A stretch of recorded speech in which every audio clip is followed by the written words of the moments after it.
Religious extremists don't believe in plurality or inclusion, but only in their own superiority and privilege. So in the 1950s, they changed our national motto from the unifying phrase "E pluribus unum" to an exclusionary proclamation of religious belief, and then forced atheist children to chant that mantra ever since. They don't want a democratic republic of we the people. They want an authoritarian regime of forced conformity, restricting even our most intimate liberties, what we think and even who we are. To achieve that goal, they promote American exceptionalism, which is the lie that the U.S. is blessed and will remain so only as long as we appease the Christian version of God, even when that means attacking unbelievers and queer folk, which our increasingly awful state is already doing. In order to sell the first lie, they need to couch it in another lie, that the U.S. was founded as a Christian nation, which is demonstrably factually false even according to the founders themselves. And the lie that our laws were based on Moses, who experts now say never existed. The First Amendment contradicts the First Commandment because the founders wanted to be the polar opposite of the Sharia-like law of Moses. But if the 10 Commandments were prominently displayed in every classroom, then the kids would believe that lie. That's why religious conservatives want this. They are relentlessly trying to rewrite history to undermine our pioneer example of a secular nation, the only form of governance that can provide religious freedom. Our model has become the envy of the Western world and is now emulated by older countries that were once the oppressive theocracies that our forefathers escaped and that Christian nationalists now want to drag us back to. Lieutenant Governor Dan Patrick said this bill would promote religious freedom, which of course it won't. It will have the opposite effect, which is the intended effect, to promote Christianity to a privileged position. This bill is an unconstitutional establishment of religion by design. That is the whole point of it, and the only possible purpose behind it, so it must not pass. All right, members, excuse me, any questions for this witness? All right, we appreciate you being here. Chair calls Charles Cruz.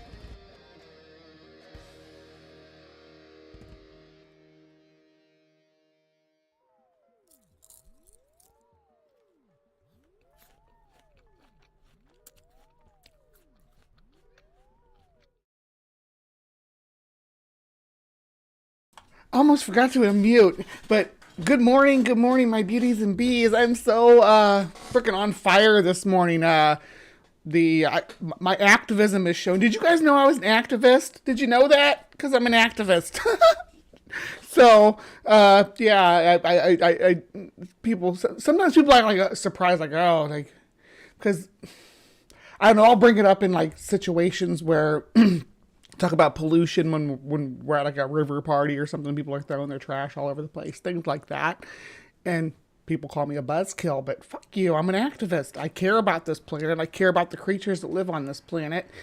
And I do apologize if that elephant video triggered anybody, but you have to know working elephants are not domesticated elephants. They're abused, intelligent prisoners.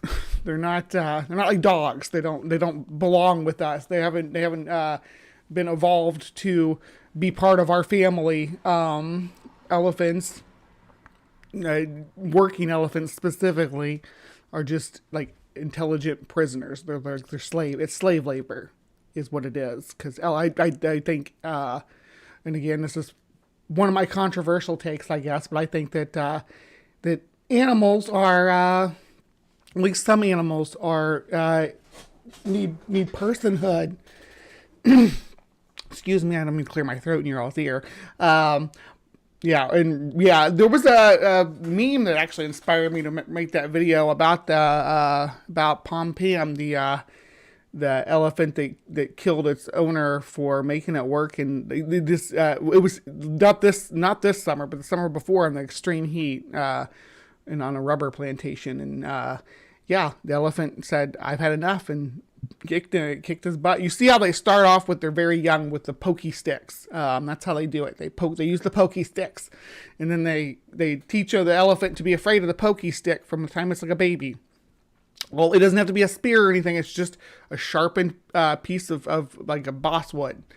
Generally, they just or even a bamboo reed cut to a point that they poke them with.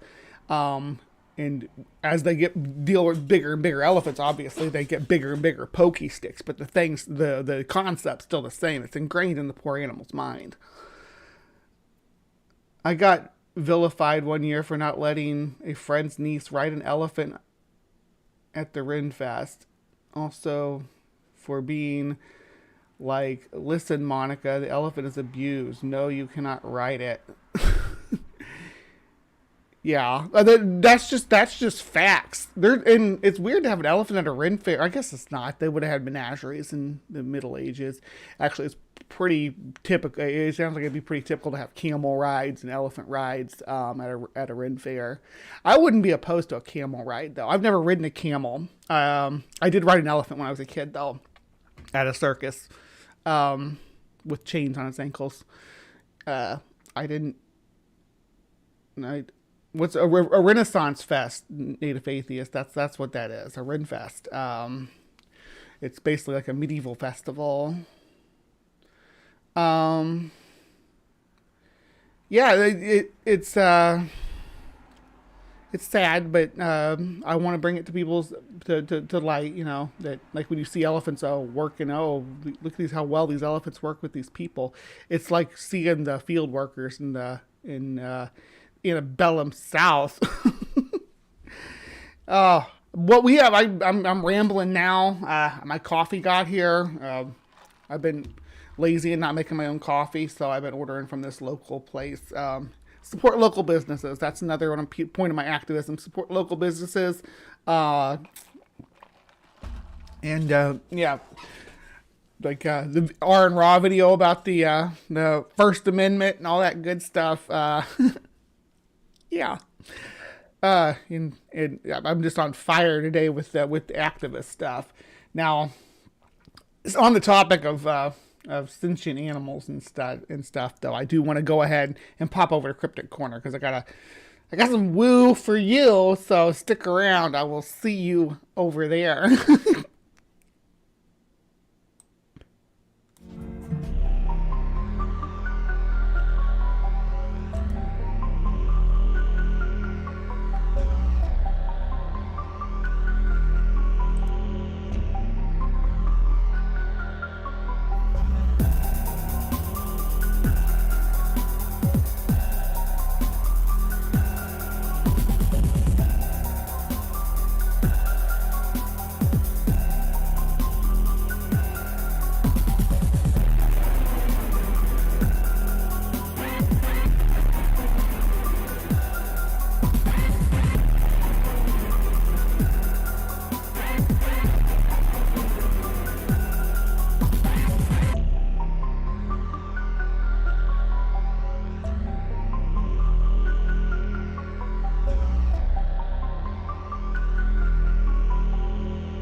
Good evening, my beauties and bees. Thank you so much for joining me tonight on CryptoCorner.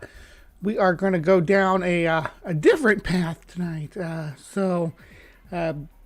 Yeah, we're going to be looking at psychic powers. Now, I haven't covered this too much on this channel because it gets kind of boring. Once you realize what cold reading is, it's like meh. You can really point it out. It's not that far-fetched, right? So far be it from me to avoid the topic completely, though. But I thought I'd make it a little fun because there is a profession that's been around since, I don't know, the late 90s, maybe. Animal whispering. Okay, animal whispering are people who claim to have a spiritual or psychic connection with animals. The big one that was back when the first started and launched the whole thing was the horse whisperer, but there's the dog psychics and everything. But there's actually people that make a career out of this. They call themselves the animal communicators.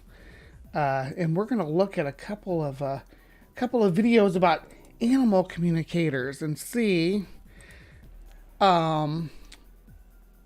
if there's some cold reading going on there.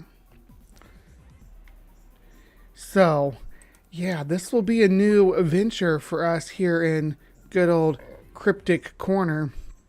I sure hope you guys are here for it, because this is going to be kind of new territory for me, and I don't know how I feel about the whole prospect, to be frank. I'm gonna make this bigger though. Last time I was in here, I had that guy with the black goo, and he sets himself up like in a hoven position. So we're gonna do it like this. There we go. All right. So we are looking at Amy Breitenbach, the animal communicator. Let me know if you can hear her all right and everything, okay?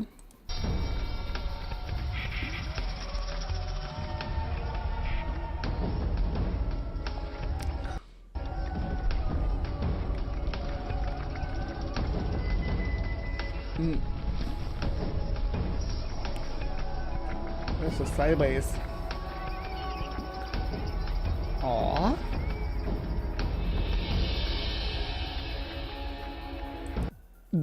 Aside from it being all wonky and stuff, that intro wasn't too bad. I liked the variety of species that it shows. Yeah, Jesus is not talking to the televangelist. Sorry. My brother actually dated for a minute. He dated a cold reader psychic lady.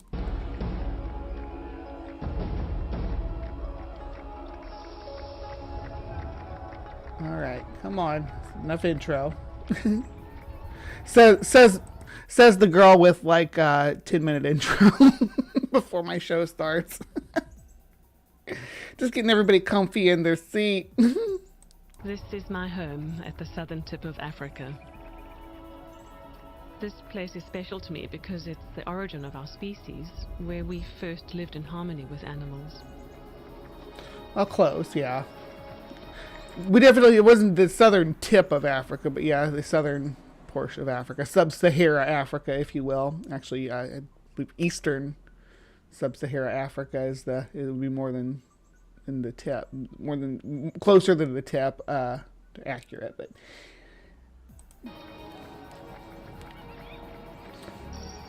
Is this quality getting me better? Or? I've studied the ancient skills, and I'm so passionate about awakening a sense of communicating with animals in us modern humans. I am dedicating my life to this because I believe that humanity is suffering from a great separation sickness, a real disconnect from nature.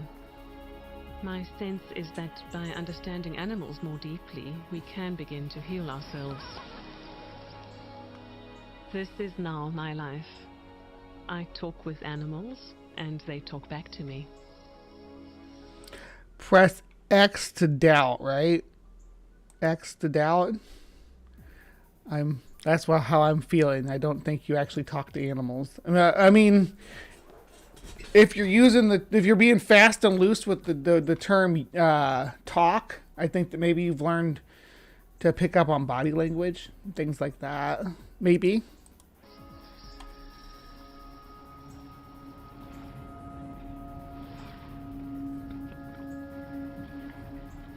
I first met Anna Breitenbach through a troop of wild baboons. My name is Swati. I'm a conservation journalist. I've often reported on this particular troop of baboons living on the fringes of Cape Town. They're constantly stealing food and breaking into cars. They are living their best lives. They're baboons. You move into baboon territory, you deal with baboon stuff. We have raccoons here that fill that kind of raider niche. I've been jumped on by a big male who did not like me stopping him from getting into my car. Most people just don't know how to behave around wild animals, and this leads to more conflict.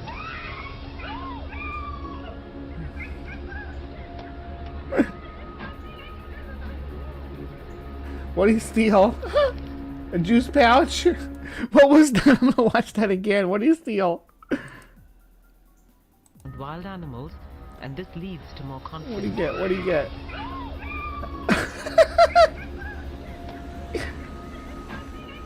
And the dude gets out and it's like, nope, this is mine. I got it fair and square. It looks like a giant Capri Sun, didn't it? Like a Capri Sun pouch, but it could have been something. Could have been food wrapped in a foil package too, with it just rolled up.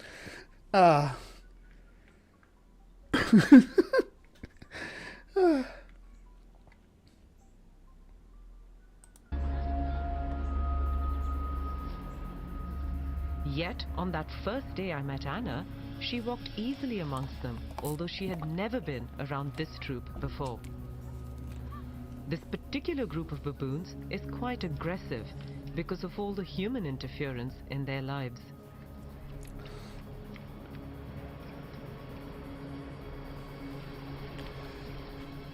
Well, I don't blame them for being aggressive. They have to be aggressive. It's just like the city raccoons. The city raccoons have to be willing to battle with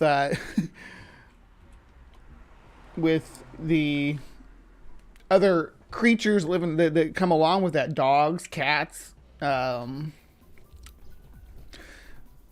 pigs, things like that. They have to be willing to compete for foraging rights with non-native species. And yeah, Sumami has a point when she's like, we've never lived in harmony with. No, you don't live in harmony with you really don't. It's just not a option. Oh no, I froze up. Hold on. The alpha male returned after a while. I was lying down almost asleep. My browser It was the alarm call of my browser crashed for a second.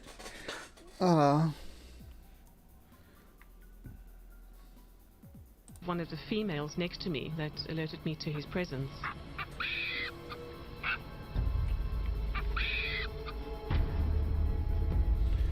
When I saw the big male approach with all the babies around Anna, I was shocked. You said macho alpha. Like, is that Spanish for big male?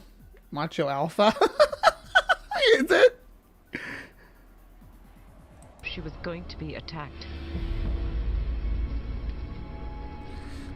I have seen. Well, she's laying down quite passively. This is how, like, if you watch nature photographers who go out and film wild animals, even very dangerous ones, one of the things that they will do, that you'll see when you look at pictures of them, is they're laying down.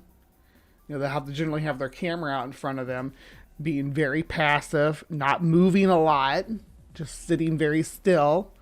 That's how you do it. This is just, yeah, he is a big boy, isn't he? Seen this big male attack people he thinks are a threat to the young baboons. But that's not what happened. He stood cross-legged in front of me, looking down at me with a very inquiring look of evaluation. And I had the question fall into my mind as his question, which was, "Who are you?" with a slight air of suspicion. I simply projected to him that I was there peacefully, just in a state of being, and right away he accepted me.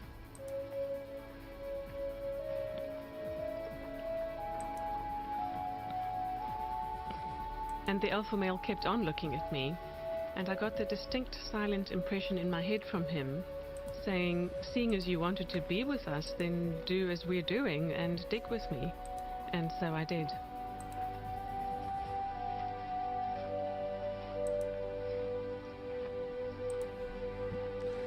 Yeah, so again, just being very passive, and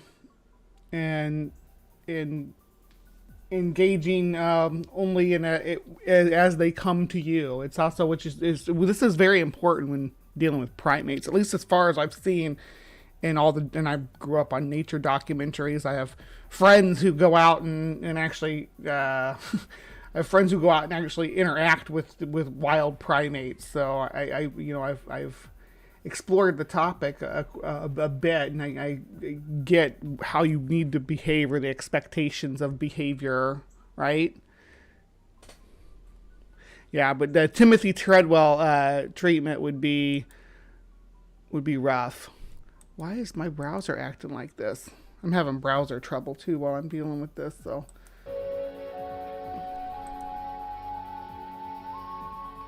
The way they were looking at me, particularly the alpha male,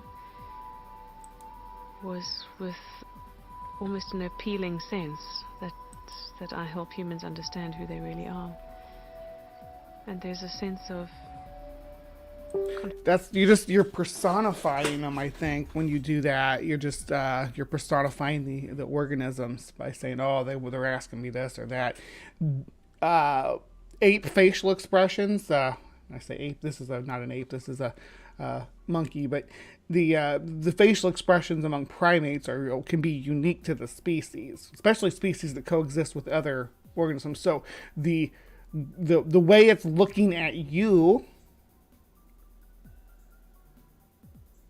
The way they're looking at you, what you infer from that as a human may not be what the message they're trying to send as a primate. A good example is smiling. It's for most primates, smiling is not a friendly gesture. Confusion and sadness amongst them for the degree to which they're completely misunderstood. And the conflict with people is injuring and killing the baboons. This young male had his hand and his tail cut off in a trap when he was a baby. That's terrible. This female had her right hand cut off by a trap, and she lost her second baby as a consequence.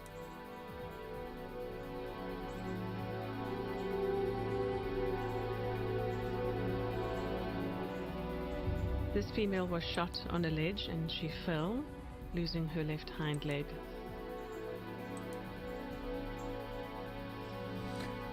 So yeah, the ones that live in the urban areas are going to be the ones that have human-inflicted injuries. 'Cause people are vicious. People are mean.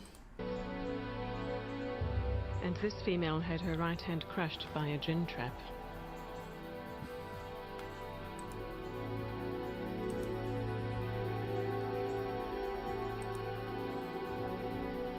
And the big male who used to raid cars has since been shot for being considered too aggressive. And this is the pain of just one troop. Sometimes they're a troop that lives within within the vicinity of humans. It sucks. Yeah, we're awful to animals. It's what it is.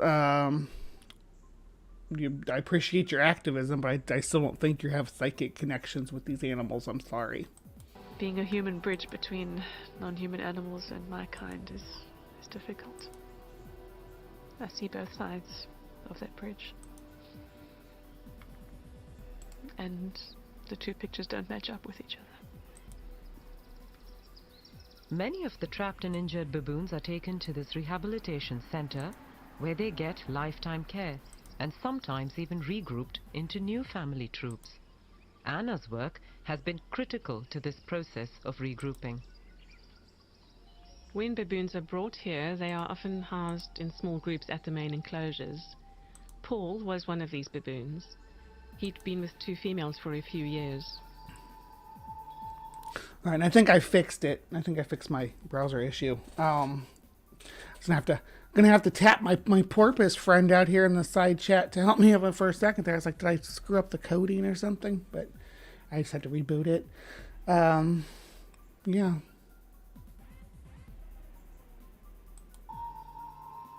When I asked Paul if he would like to join a larger troop or stay in his current situation, he said he wanted to join a bigger group. No, he didn't. He doesn't want to live in a cage by himself. I mean, I get that. He's a baboon. They live in giant troops. And communicated with the two possible troops he might be able to move into, one of which agreed to take him in.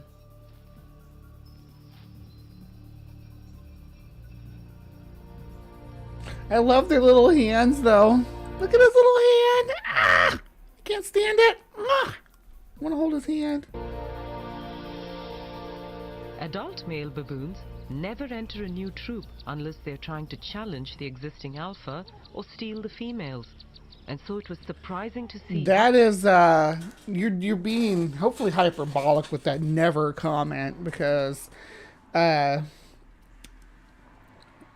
it comes to organized social species, all sorts of arrangements can be had between individuals and groups, and individuals moving from one group to the other and things like that.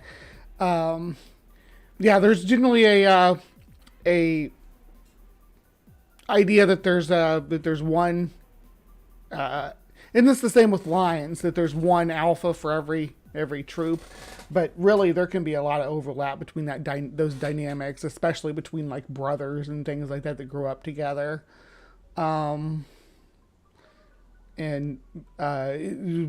ruling their troops like tyrants is harder to maintain when your subjects are monkeys, because monkeys tend to do monkey stuff, and keeping that under control and under wraps is not as easy as it is with humans, and ruling your human society, because we have logic and reason. We can be reasoned with. All the monkeys know is, if I don't listen to this guy, I'm going to get in trouble and get hurt, maybe. Quickly, Paul was welcomed instead of being attacked or killed.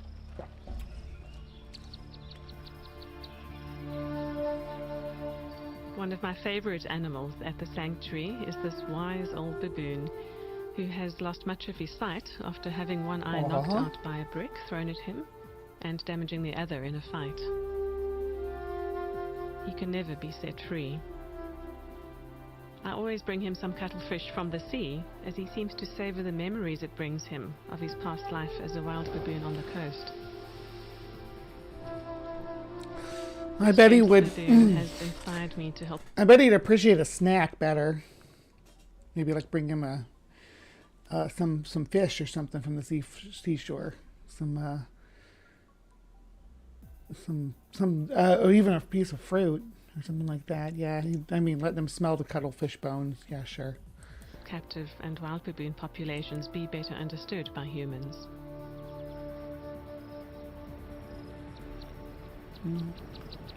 I wondered if there were any scientists studying the idea of animal communication. Matthew Zylstra is doing his PhD at the Stellenbosch University in the Western Cape. I wanted to see what a scientist would make of Anna's ability to communicate with such big, powerful animals like baboons. I took them to the mountains of Scarborough, outside Cape Town, where there is conflict between the wild baboon troop and people. This makes the baboons quite hard to approach. This area is also vast, making it difficult to locate the animals, as they could be anywhere on the mountains. Anna was not familiar with this area, and I knew it would be a challenge just for her to find them. Is the claim here that she's going to find these baboons on her own? I sent out a silent message in words in my mind without using my voice, addressing the baboon species and letting them know that I was coming. I didn't look around for any physical signs. After a few moments of that, I opened my eyes again and just allowed my body to move in the direction that I felt drawn to, almost like an internal sort of radar for baboon energy. For baboon.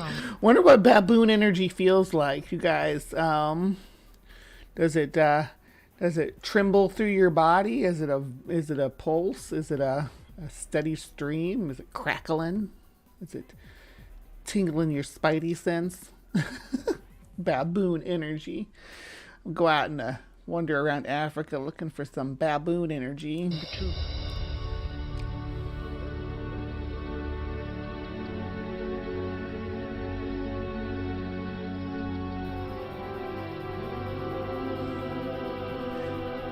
Yeah, I mean, I'm sure if I had like, if I asked Erica about this or whatever, the behaviors this woman's doing when she's interacting with these baboons, it's just the stuff that they tell you to do when you're interacting with baboons. She's trained. This woman is trained as a wildlife handler in Cape Town. I got her biography right here. She's trained with, or she's trained with big cats prominently. But yeah, a lot of those behaviors transfer well to other animals that could be potentially aggressive. Keeping your head down, staying calm, not raising your arms is an important thing. When you sit with your head down like this, and kind of like don't make direct eye contact. Just kind of observe around you. The laying down, what she was doing with the ones on the coast, that's common too, especially like I mentioned with wildlife photographers and things like that. So, yeah.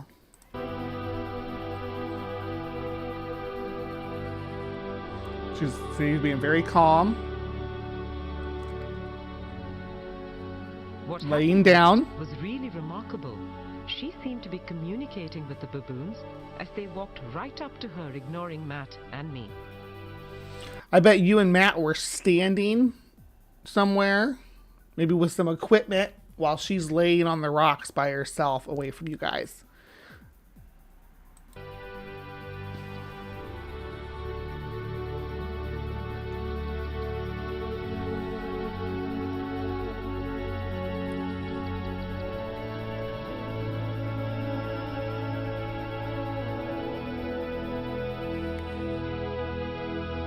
Being very passive, letting them do what they want, letting them touch her where they want to touch her, and smell her, and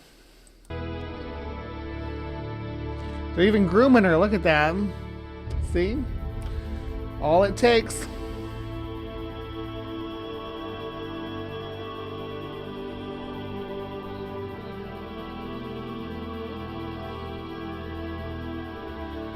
Yeah, sorry it says Spanish subtitles all over it.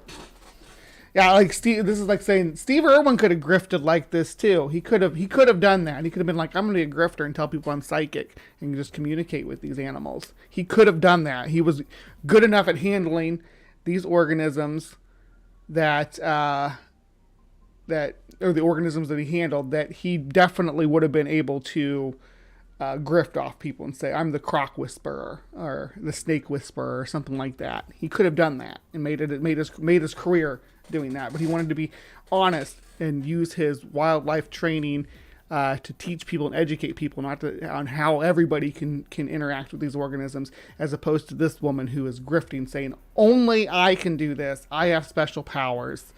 So I'm not going to teach you how to act if you run into a aggressive or into a troop of baboons. Obviously, we can pick up on what she's doing here and do it ourselves if we'd found ourselves in that situation. But you see the videos at the beginning with the tourists and stuff. They are screaming and throwing their arms around. That they're swinging things like jackets and stuff at them.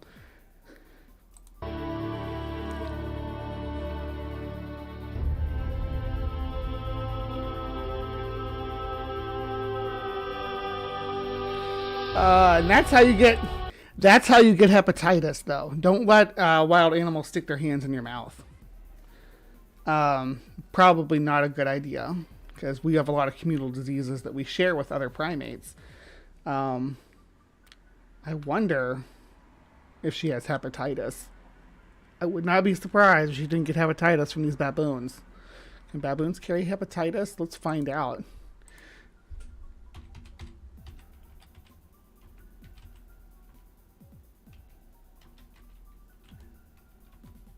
Baboons hepatitis.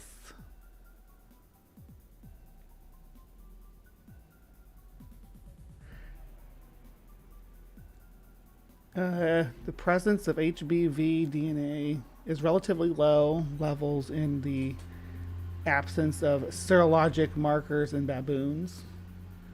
So they can be a carrier, but they don't exhibit symptoms. A pink eye. when you ask me how does science explain this, I also think of of how it must have been for people back in the 17th and 18th century, and they used to see lightning, but if you ask them, do you believe in electricity, they would have said no, not at all. I mean, they would have laughed at you. And maybe what we're seeing now with Anna is... Well, wait a second. So in the 17th and 18th century, I think they've known that lightning was electric since, or that there was electricity and lightning since the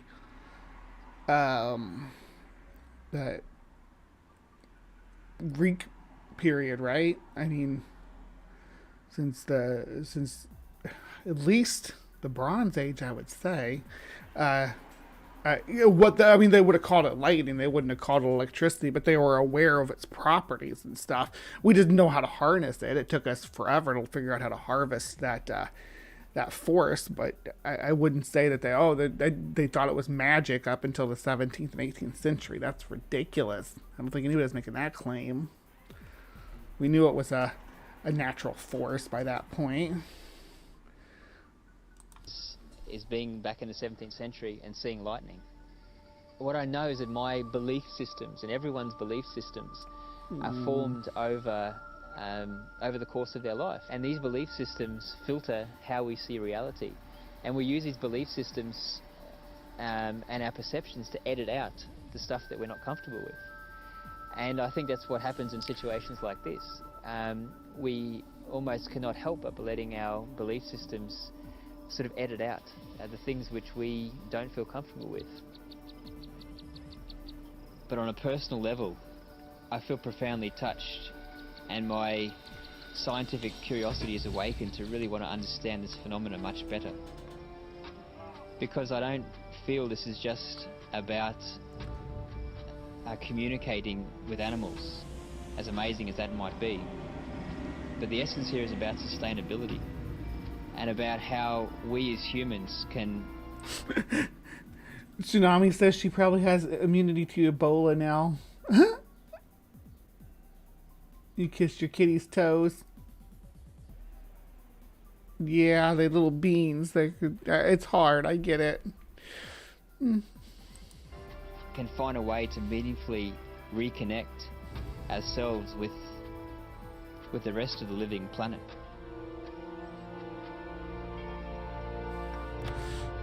I do like that term, though. I like living planet. It gives a better idea of, like, in this image right here, to give perspective, there's not just 3 organisms, right? There's not even just 4 kinds of organisms, like you got plants over here. The whole screen is filled with organisms. You just can't, most of them are microscopic and you can't see them. The ocean especially is like a sea of organisms. There's organisms everywhere. There's so much biology interlocked with each other and creating this vast just space of ecology. It's not just the macroorganisms. But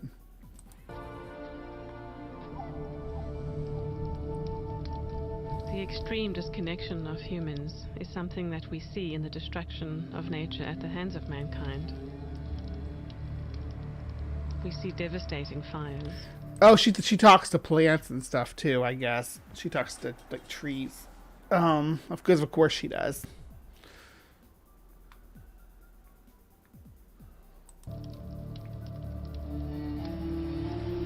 We see urban areas encroaching into wild lands. We see our oceans being poisoned by toxic chemicals and the results of that. And we only seem to care about it when it affects us really, really badly.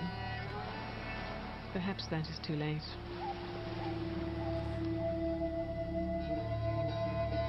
Most of us have had a relationship with a domestic pet at some point in our lives. Exactly. That's why I don't know how you can claim that it's so shocking that people believe that you're communicating with these wild animals when we know that human communication through posture and expression and stuff can be communicated between one species and another, right? We know like for domestic dogs, like what we're looking at here, that we can communicate back and forth with our canines without speaking a word, right? I mean, they understand our language. Dogs can understand it. I want to say it was like 180 words on average, but I don't know for sure. The cats could understand a lot of words too. They just don't care. But we understand some of our dog noises too. We understand the whimper, the bark, the playful sounds. I have a husky, Shepsky, German Shepherd Husky mix, and she does husky talk sometimes, which is a whole different language in itself. But whether it's a domesticated or wild animal's eyes that we are looking into, how can we not see an intelligence and a being in there? How can we? Because just because there's an intelligence in a being, there doesn't mean you can magically communicate with its brain. Stop being weird. Not know that they have thoughts and feelings. You can know they have thoughts and feelings. That's not what we're talking about. You're talking about like psychic communication with them through the spiritual forces, as I believe the way it's described here.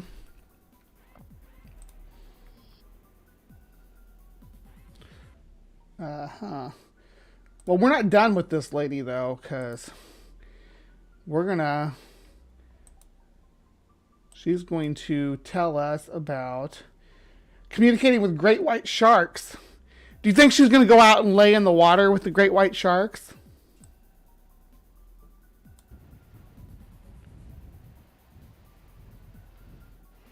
In my life as a professional animal communicator, I have the wonderful privilege of connecting with animals purely energetically or telepathically, and finding out from them directly what their thoughts and feelings are about their lives. And so in case there was any doubt that this woman is claiming to be a telepath, she just said it. She just said it right there. their environments. Because of the number of incidents of sharks approaching people in the water, there's been a lot of fear and a lot of reaction, and all sorts of measures are being considered, of course, to try and keep the sharks at bay, or even worse. There's been votes in some parts of the world for culling them. There's talks of various repellent methods. So I was asked to check in with the great white shark species in that area in particular. Asked by who? Is this a publicity stunt? Yeah, her website is animalspirit.org, and we're going to look at that in just a minute. I did have 3 videos up. I wasn't sure which ones I was going to look at, but I was not going to pass up looking at the shark video. To hear what their view of humans is, particularly humans in the water, and what's really happening in that dynamic. What's going on when there's a so-called attack? And I do say so-called attack because I can guarantee you the shark's motivation is not attack, is not harm, and is certainly not to make us... Yeah, I agree with that. Sharks are not always trying to eat us when they attack a human. When there's some sharks are bull sharks will eat anything, but like a great white, generally what they're doing is what's called a test bite. They're which would be like us touching something, because they don't have hands. They explore the world with their mouths. So the test bite is what they're doing there, and it's so devastating to our pathetic little ape skin, which I talked about a couple of weeks ago, and the T-Rex versus Gigantopithecus videos, that our skin is terrible at handling lacerations because of the way we bleed. their food. Who I was speaking with was actually great white shark consciousness in general, and what they had to say... She was talking to the overall great white shark consciousness. ...about the state of play at the moment is what applies all around the world. The truth of the matter is that their food supply has been so decimated.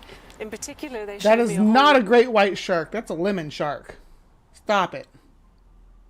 Range of middle-sized fish species that are either completely absent or are in very, very short supply in the shark's normal range. So their normal food for which they would go through normal foraging behavior is just not available to them anymore at all. This has forced great white sharks to have to come a whole lot more inshore in search of the kind of diversity of food that they need. Most of the time they're just plain hungry a lot of the time, and because of being forced into more inshore waters and away from the threats out there like long lines and fishing nets, they themselves, the great whites, are in a lot. So her conservation message is not terrible, right? It's just that instead of claiming that she has this incredible power to communicate with animals, why not just say, hey, you know, this is the thing. This is what threatens large sharks, large sea life in general, macro sea life, whales, dolphins, sharks, manta rays. They all are threatened by nets and long lines and stuff. In a lot greater density. They're more tightly packed together as they're cruising our shorelines. The energy between these sharks is therefore competitive. There's a very limited natural food supply. They're all jostling for space and jostling against each other. And dunk her head in your pond and see, captive desk. Plop her head down in there and say, hey, can you talk to my goldfish and make sure they're cool with these frogs that keep coming around? this creates a whole field of competitiveness between them. Not great whites. Those were black tips, right? Look at and jostling against each other. Got some black tips. This creates a whole field of competitiveness between them. Let's jump track for a minute and look at how humans are being... Reef black tips, by the way, not oceanic black tips, because oceanic black tips are big and fast and live in schools, and they are the ones that attack shipwrecks or plane wreck crashes in the ocean. They are the one that black tip, oceanic black tips are they kill more people than any other species of shark. Just because they're feeding in response to plane crashes and shipwrecks and things of that nature. But blacktip reef sharks, which is what we were just looking at there previously, now they're less dangerous. You can actually dive with them and stuff. In the water when they are there for recreational purposes. Humans in the water, whether they're paddle skiing or surfing or involved in some sort of water sports, are very often in a very competitive frame of mind and state of being. And on a very real physiological level, that is sending out signals into the ocean. Heart rate variability is increased. The electromagnetic frequency emissions from our hearts, from our brains. So she's claiming that because when we're in the water, we're like all tense and stuff. I don't know. I can't speak for everybody. When I get into the water, though, my body chillaxes. My breathing slows down. I feel lighter. For me, it helps with my anxiety to float in the water. I could float for hours, all chill and stuff. Giving the signals into the environment of competitiveness and also hunting.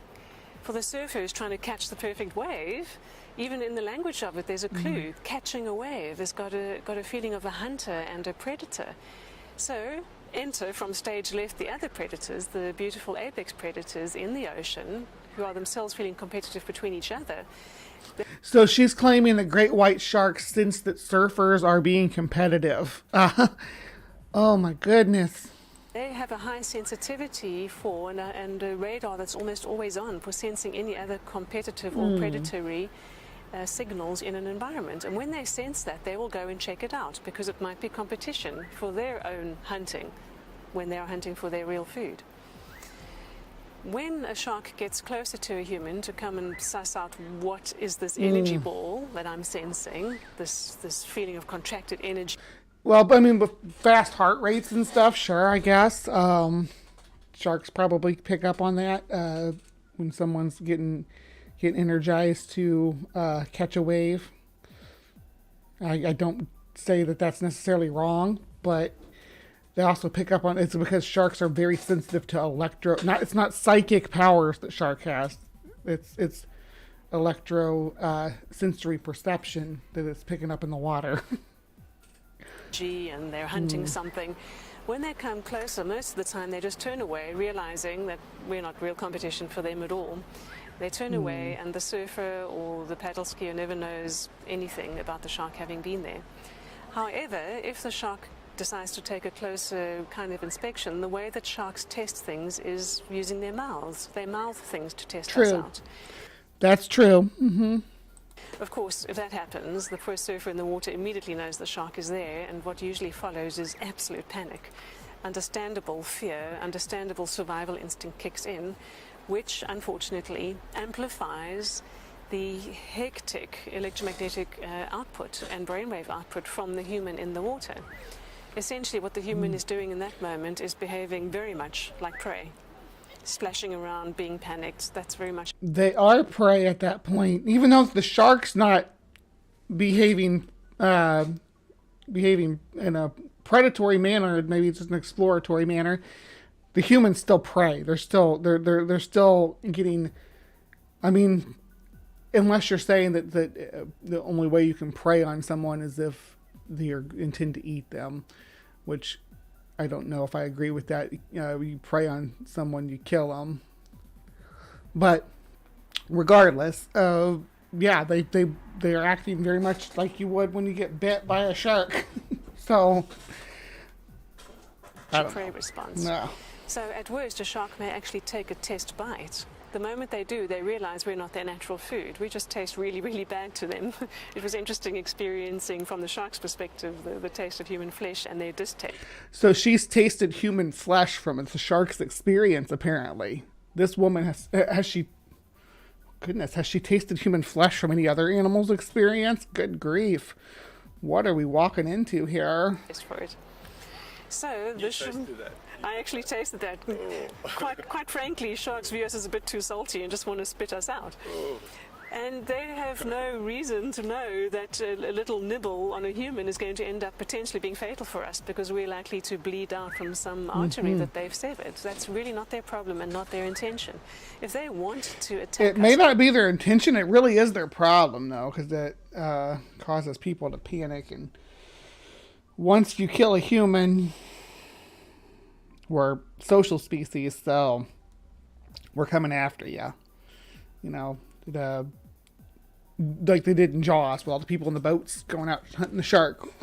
With that really happened to the Jersey Shore shark attacks, which was I covered a couple weeks back.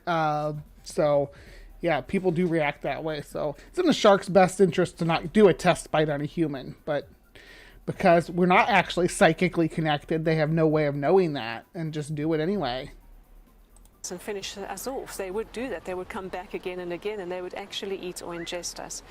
Fear is the greatest obstacle, and we are often fearful before we even... So you see, love, the fun thing about that taste claim, that we taste awful, that we taste like too salty and stuff, is it's unfalsifiable.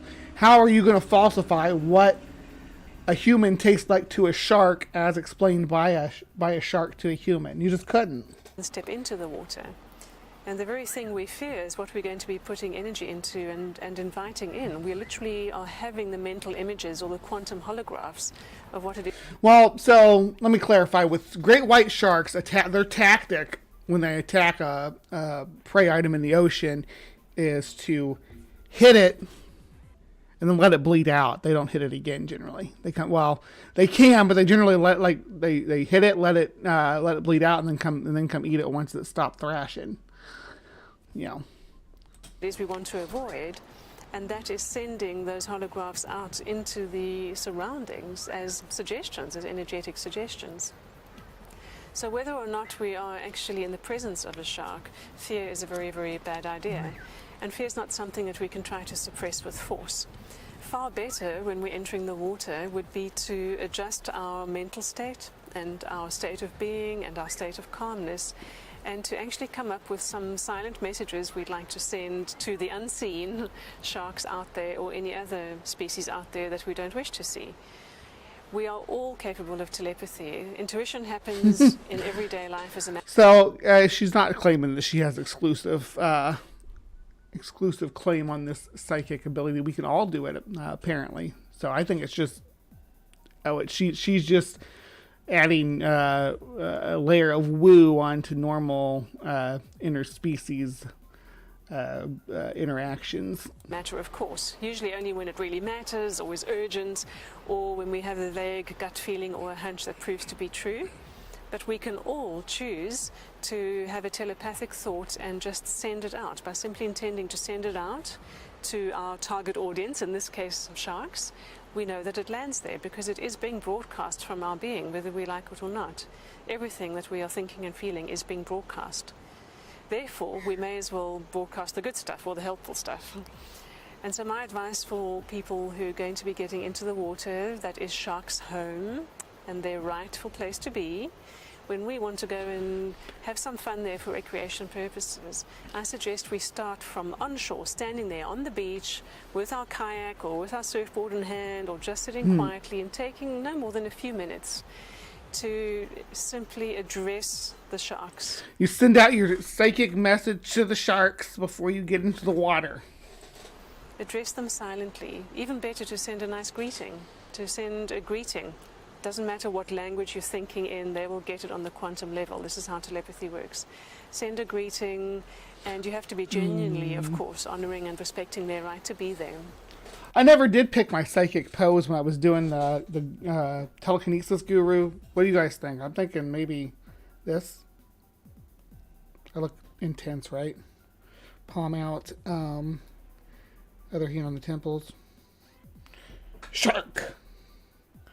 Good shark. Be nice to me. I'm gonna go swimming. I'm gonna do that.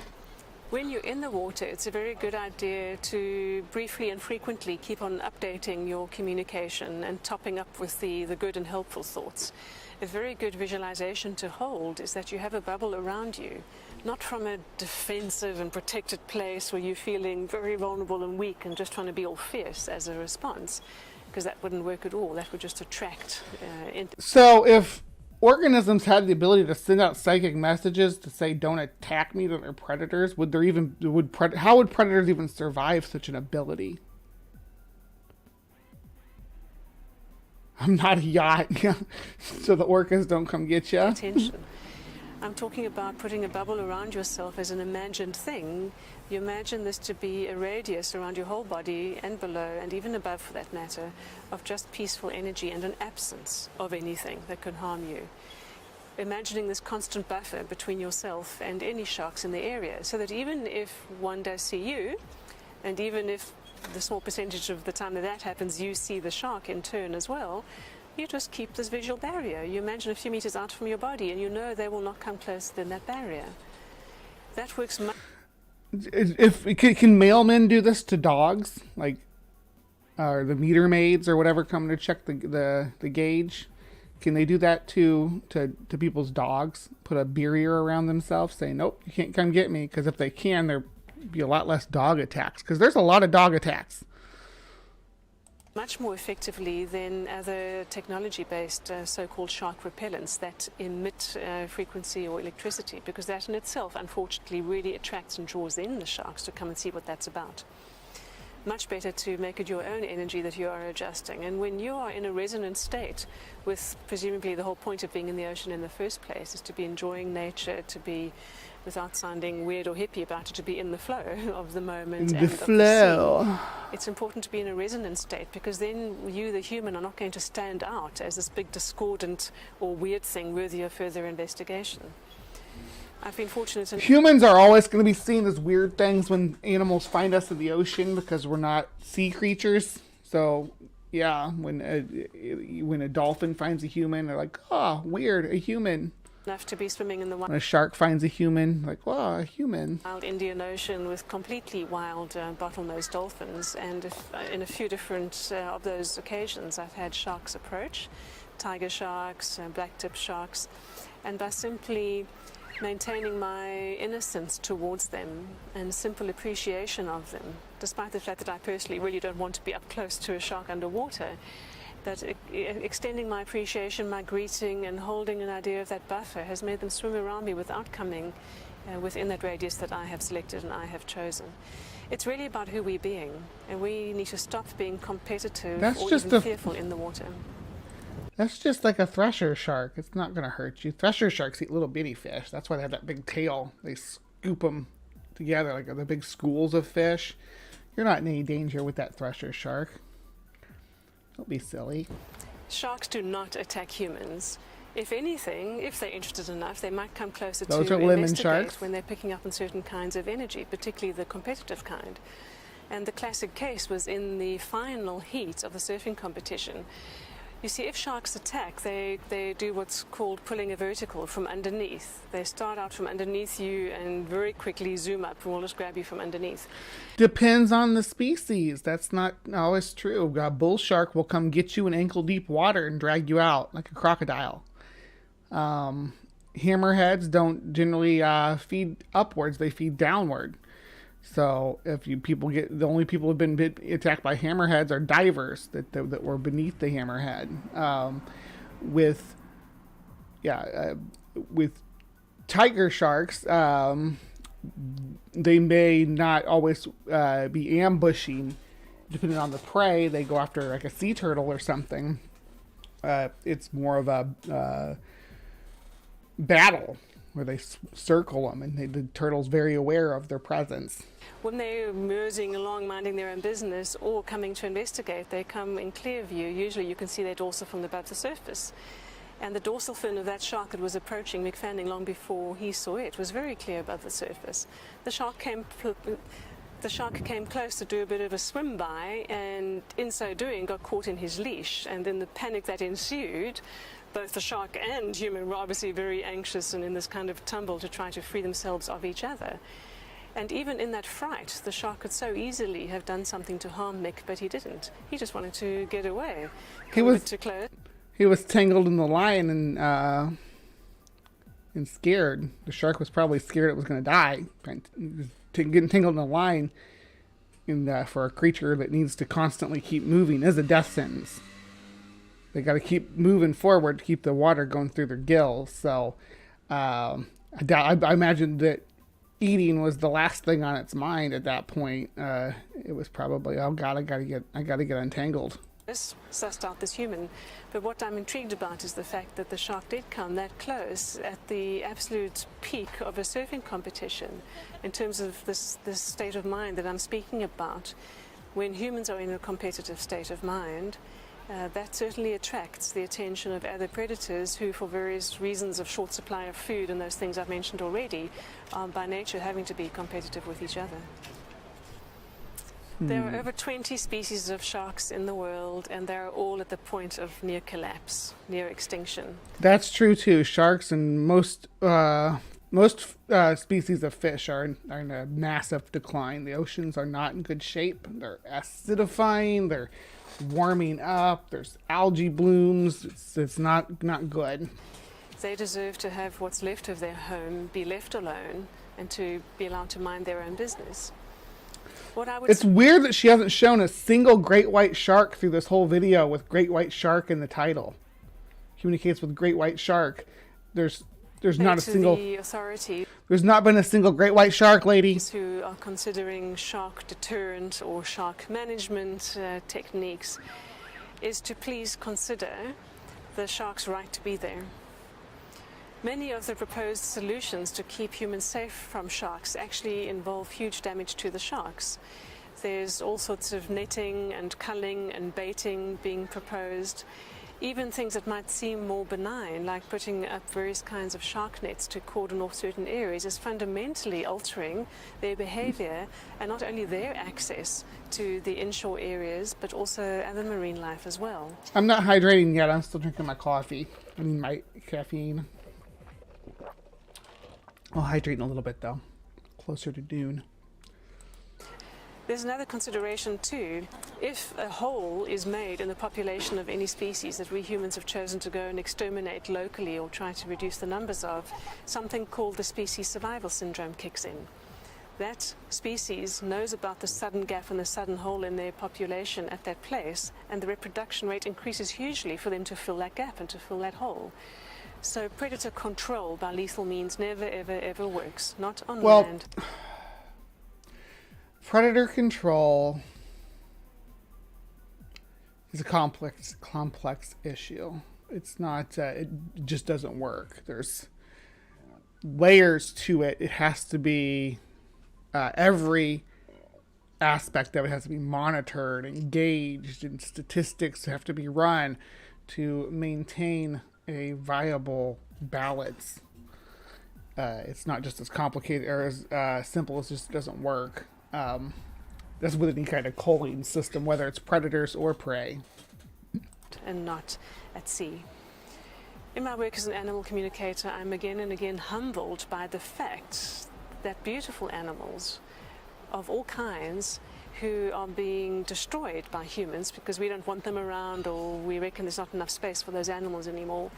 I am again and again amazed how those animals haven't just actually risen up against. They just harvest their fins and throw them back in the water too. It's pretty cruel, because that's the edible part of these sharks is the fins.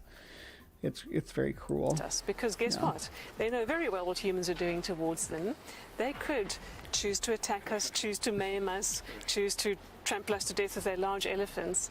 And the care that they have not to attack us, not to just be reactive and aggressive like us humans are. The compassion that they have for us, just continuing to be themselves. Why has there still not been a single great white shark in this video with great white shark in the name? And just reflect to us who we're being and keep on taking it and keep on taking it is nothing short of amazing. I'm constantly humbled by that and sometimes quite embarrassed to be a member of the human species. In summary, the great white sharks are asking... Not a great white. That's not a great white. Peaceful coexistence. They have no issue with us being in the water if we can be in the water in a good way. That's a bull without shark. meaning them any harm. They are asking for peaceful coexistence. So in short, that's a bull shark. That was a bull shark, not a great white. So we've had a lemon shark, we've had some black tips, but not a great white. The best way to achieve that is to really enjoy the water, enjoy it for what it offers you, enjoy being there fully immersed in the moment, pardon the pun. Lemon shark. And I do mean in the moment. Be present to everything that's around you. Cool enjoy eyes, what's though. underneath you in the ocean. Remember to look. Everybody's always be kissing things. Don't touch wildlife with your mouth. I can't stress that enough. I know. Believe me, I know. The temptation is there. Oh, I'm going to pull it up to your face and scruffle it. Oh, I know. But you don't know what you could pass on to it or what it could pass on to you. Because much like I said about the baboons being potential disease vectors who don't actually suffer from the hepatitis but can spread it, humans can be carrying pathogens that don't affect us in any way but could affect other life as well. Just keep that in mind. Behind you from time to time, not out of fear, but because you want to appreciate where you are. And remember that the very reasons that draw us into water in the first place are supposed to be fun, not competitive, not having to jostle for the perfect wave. Let's try to keep ourselves safe and in a good state of being while we're in the water, and we will have the most magical encounters, both with the natural elements and with the other. Telling humans not to sport, though, is tall order. Very tall order, because humans like this. I don't even like sports myself, but I don't expect people to not go out and sport in the ocean, not to surf and ski and do all these competitive stuff that people do, kayak races and this kind of activity. Humans are going to do it, and expecting them not to is unrealistic. Animals whose home it is.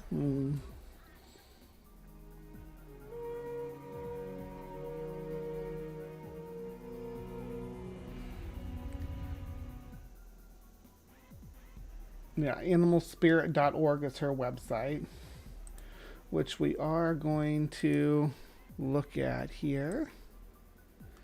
Here we go. This is her website.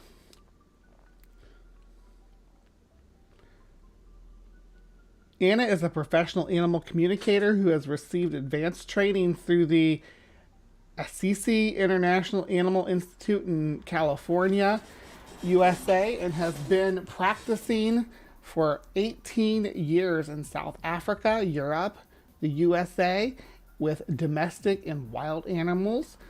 Her conservation experience includes working with cheetahs, lions, wolves, baboons, elephants, and educational and rehabilitation programs.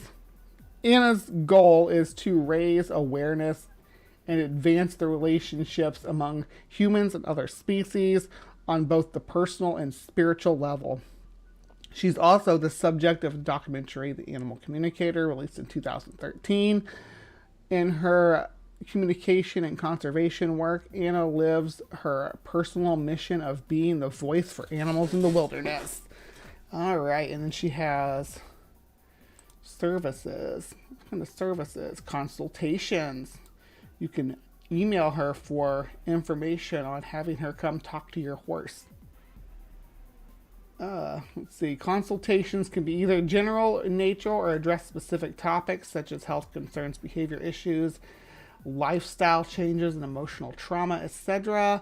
Please note that Anna's works exclusively with wild species, both the situ and captive, rescue and rehabilitated.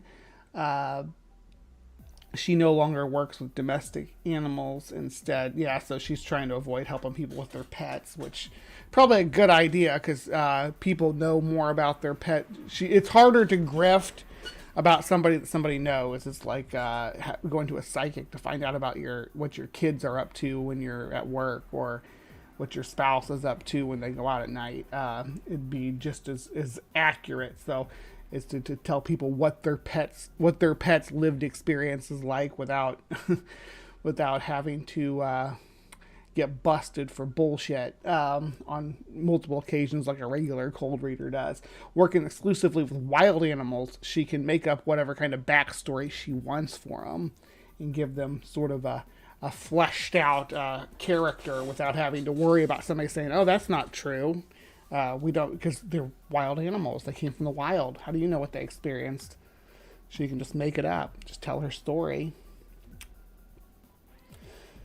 She has seminars, advanced animal communication workshops, nature expeditions. Oh, goodness. She's got events on her calendar here coming in 2023. Oh, my gosh. If she comes someplace close to me, I'm going to go. I swear.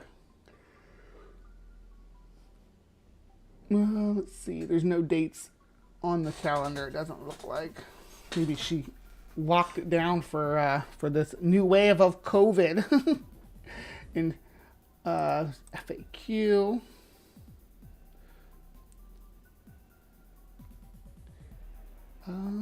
Let's see what kind of stuff we have in here. To volunteer, purchase her DVDs. Yeah, buy my DVDs. She's a Hoven. Buy my DVDs. And you, of course, you can come here and donate to her grift. Yeah. All right. So that's a lot longer than I expected it was going to be. That was the animal communicators. Specifically, this Anna that we talked about. But it's not just her. There's a whole network of these people that try to sell you on their psychic abilities to communicate with animals, which is actually easier to trick people when it comes to wild animals because, like I said, the domestic animals, people might know them too well to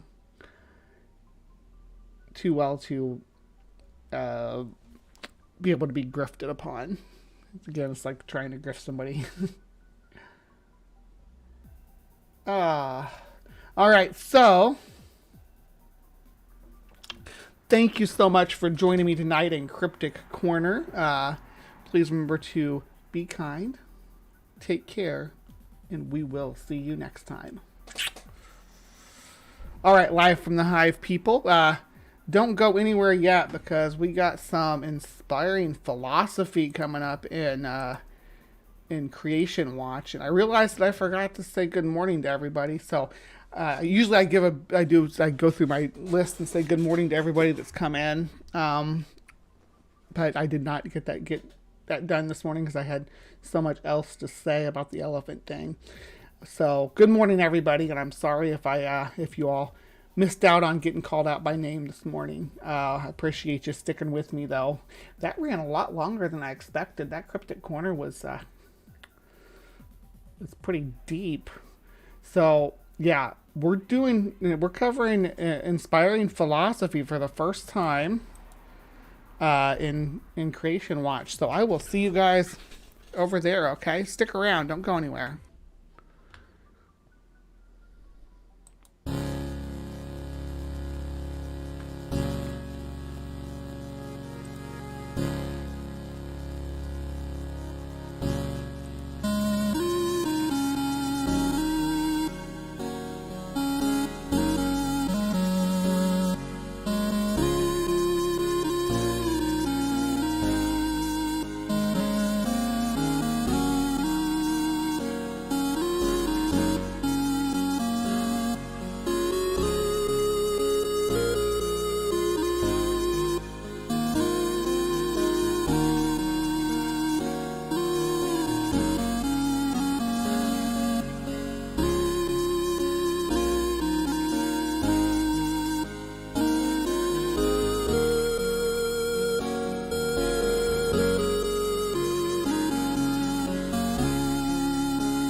Why are marginalized people so unwilling to have calm, philosophical debates about whether they should have rights? Are they afraid of dangerous ideas?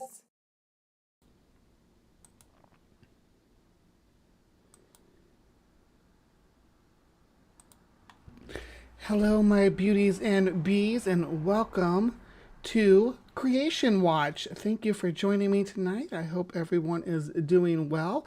With me, as always, is my lovely live from the Hive live chat, where this is recorded Saturday morning, just for you. So if you enjoy what we're doing and want to participate yourself live, make sure you join us here every Saturday at 9:30 a.m. Central Standard Time, where we always have a blast looking at some CryptoCorner, Creation Watch, and then some fun Hive sci to wrap things up. So make sure you stick around after this, too, for my Live from the Hive audience, because we got some more fun stuff coming along the way.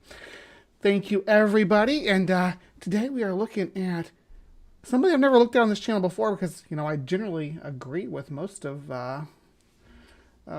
his arguments. I mean, obviously, there are points that we disagree on, but when it comes to apologist, he's one of the more reasonable. And I'm talking about inspiring philosophy, which is Michael. And I have recently been browsing through my list of apologist videos, and this one popped in, and I couldn't ignore it because this is not science. This is woo. Let me show you what I mean. This is Sodom and Gomorrah, the biblical archaeology. Oh, hold on, just a sec, because I wanted to. Yeah, but inspiring philosophy. You know, that's their channel and such. So, and I have papers on this with real archaeologists debunking this nonsense. So, yeah. So we'll get to that in a second.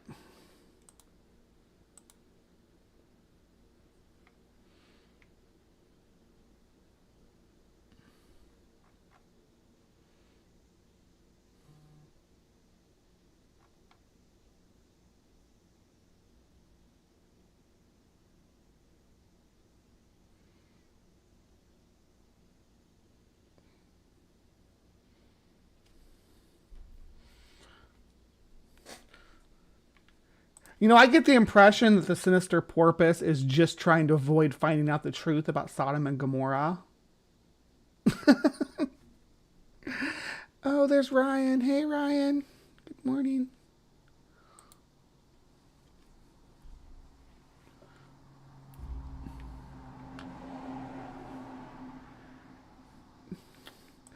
Does it, though? Hold on, I gotta do the Chris Hemsworth. Does it, though? We're gonna. Oh, is the video muted? Dang it! We're only 40 seconds in. I'll rewatch it. I'll rewatch it and I'll just be quiet for a minute, for 40 seconds. The Bible says a cataclysmic event happened. Several cities on a plain were utterly destroyed by fire raining down. Today, we know this story as the destruction of Sodom and Gomorrah. However, for years, archaeologists searched for the cities of the plain with no luck. So many argue the destruction of Sodom and Gomorrah was a mythic tale that never actually happened in reality. However, new evidence has come to light that suggests the destruction was a real historical event. No.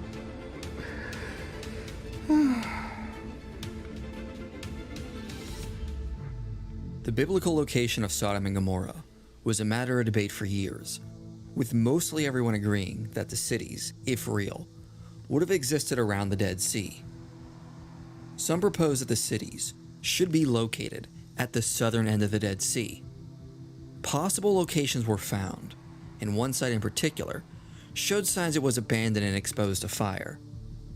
At first, it may have looked promising, and some conservative archaeologists have promoted it as a satellite city of Sodom. However, several studies have shown that this site was abandoned around 2350 BC, long before the time period of Abraham, even by very conservative estimates. The surrounding sites also did not seem to end at the same time period, with one coming to an end about 300 years earlier. Thus, the southern sites could not be the cities of the plain. Right. Furthermore, the geographical location... I don't disagree there with that Bob Dro or Numeria are not Sodom and Gomorrah, because I don't think Sodom and Gomorrah existed as like actual places. So obviously these places aren't them. I don't think that that's what we're dealing with. Sodom seems to suggest a more northern location. In Genesis 13, Abraham leaves Egypt and goes into Negeb, and then travels to a place between Bethel and Ai, after which Lot and Abram agree to split up so they don't fight over grazing grounds. Then Abram said to Lot, "Let there be no strife between you and me, and between your herdsmen and my herdsmen, for we are kinsmen. Is not the whole land before you? Separate yourself from me. If you take the left hand, then I will go to the right, or if you take the right hand, then I will go to the left." And Lot lifted up his eyes and saw that the Jordan Valley was well watered everywhere, like the garden of the Lord, like the land of Egypt, in the direction of Zoar. This was funny that we think of those regions like as well watered nowadays, though, because obviously they're vast deserts in the modern time, because they've been the centers of agriculture so long that the soil's just that the soil just has no nutrients left in it, right? That we've over harvested. Unfortunately, yeah, the ancient Near East was the testing ground for crop rotation and such. So that's what you get. Before the Lord destroyed Sodom and Gomorrah. So Lot chose for himself all the Jordan Valley, and Lot journeyed east. Thus they separated from each other.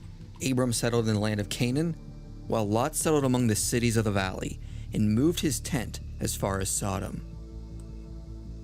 So what we can see is, Genesis says that Abram and Lot were around Bethel and Ai, and then Lot moved east and settled across the Jordan Valley, close to Sodom. This suggests Sodom was across the Jordan River, at the northern end of the Dead Sea. Genesis 13 also refers to the area as a kicker. Nahum Sarna notes this word means round or oval shaped, which fits the description of the flat plain north of the Dead Sea, where the Jordan River flows through. One can also see extremely far across it, fitting with the description of Lot being able to see across the whole valley. And the evidence suggests it is a well-watered region, filled with several springs. Later on, the Romans utilized these springs to bring water to various cities via aqueducts. So the plain north of the Dead Sea fits the description of being a well-watered place as Genesis 13 records. Genesis 14 also records the existence of bitumen pits around Sodom, which fits with the northern end of the Dead Sea, as later cultures mined the area for bitumen. Dr. Leon Rittmeyer notes Genesis reference in chapter 14 to the valley of Siddim that... Alright, so are you with this so far? Because it's going to get crazy here in a minute. He's just laying down some groundwork, so I'm letting him cook, because he's going to get himself painted into a corner here when he starts making some crazy claims. The Salt Sea can also fit with the general area, where the armies of Sodom went out to fight the invaders. In the Middle Bronze Age, a northeastern corner of the Dead Sea may have had a widened breach due to fluctuations of the sea level, which can fit with the description of where the Battle of Genesis 14 took place. At times, various areas along the Dead Sea were open land and can fit nicely, with a valley being nearby Sodom. Thus, given all this data, the description of Genesis aligns quite well with the northern end of the Dead Sea. Some suggest Sodom must be further south, because Ezekiel 16:46 says it was south of Jerusalem. But the word we translate as south doesn't actually mean that. And I accept this part of it. If he's going to say, south means to the right of, I'm not going to argue with that's what this word means. Sure. It literally means to the right of. In fact, in verse 46, the author is speaking of presumably to the right of would facing north, huh? The perspective of the city of Jerusalem. and first mentions how Samaria is north of the city, then mentions Sodom off to the right. If you were in Jerusalem looking north, off to the right would be east, just north of the Dead Sea, which would fit with where Genesis 13 indicates that Sodom is. Going on this information, archaeologist Stephen Collins began looking for Sodom in this area. In working on earlier surveys, he came to a site called Tel El Hammam, which was the largest Middle Bronze Age site in the Jordan Valley. To put it into perspective, Collins says, and just to be clear, this is part of they're called the Comet Research Group, and they claim they're a pseudoscience organization that claims that many ancient cities were destroyed by comets, and they're funded by a group called the Rising Light Group. It's a 501c3 tax-exempt charitable organization with a clear Christian and biblical agenda. And that's registered. The Rising Light group is registered to an Allen West. Okay, so we keep that in mind as we move through this topic, because now we're finally getting into the good stuff. Took him 5.5 minutes. I get it. He wanted to lay the groundwork of why he thinks that this is the site based on the geography laid out in the Bible. But I'm sorry, you're wrong. 10 of the city of David would have fit inside Sodom's city walls, with room to spare. Excavations began on the site in 2005. Initially, it was found that the site was suddenly destroyed and abandoned. But the date of the destruction seemed to be too late to match the biblical account, as it fit with a date of around 1600 BC. However, in 2013, new evidence came to light after 8 seasons of excavations and reading over 40,000 separate vessels. The massive destruction and sudden end of the occupation of the site happened right in the Middle Bronze Age too, correlating with the time period of Abraham. Collins notes. Oh boy. As far as the time frame of the city, it's really not gonna come into play because it wasn't destroyed by a comet or meteor. That's hoaxed. They faked the evidence in the papers. Notes the date of the destruction has been confirmed repeatedly from carbon dating testing. Also, after the sudden destruction, the area was uninhabited until the Iron Age. What is interesting is the massive site and the surrounding satellite cities seem to have been suddenly destroyed by fire and an extreme amount of heat. Despite centuries of erosion, vast amounts of ash were found in the layer of the Middle Bronze Age that was associated with the end of the occupation.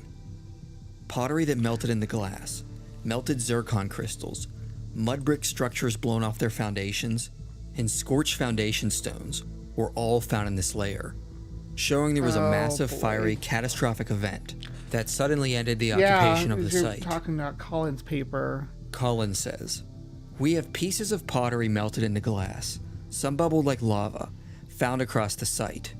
We have burned foundation stones, and bricks turned red, or ceramic-like, from extremely hot temperatures. Most of the Middle Bronze Age 2 mud brick superstructures are seemingly blown off their foundations. It is a scene of utmost devastation and disintegration."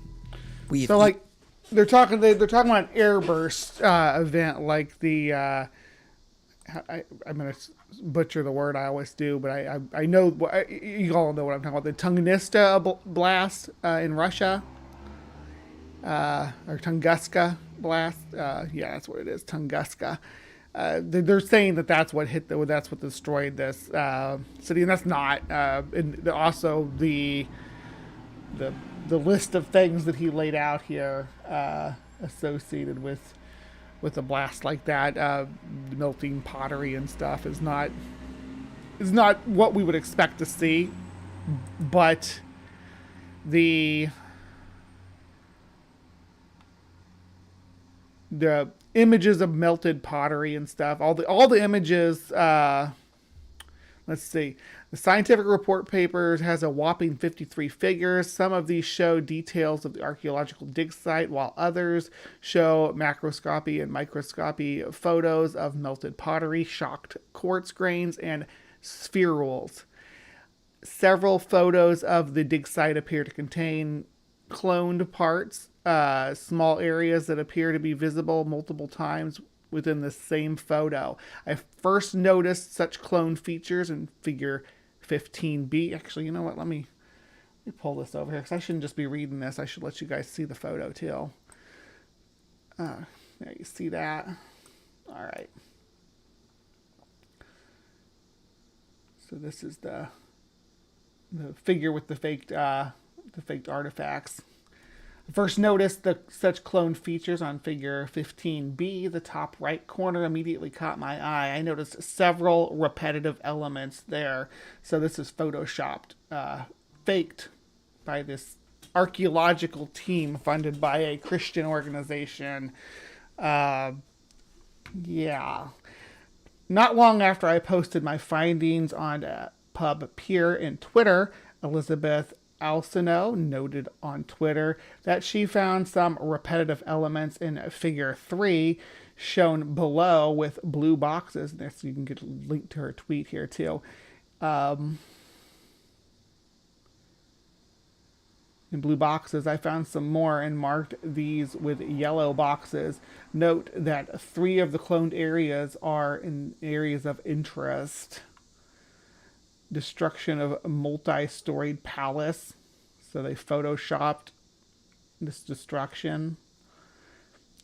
I took a close look at the other images in the paper and found more repetitive areas in figure 4C, 4D, 7C, and 44C.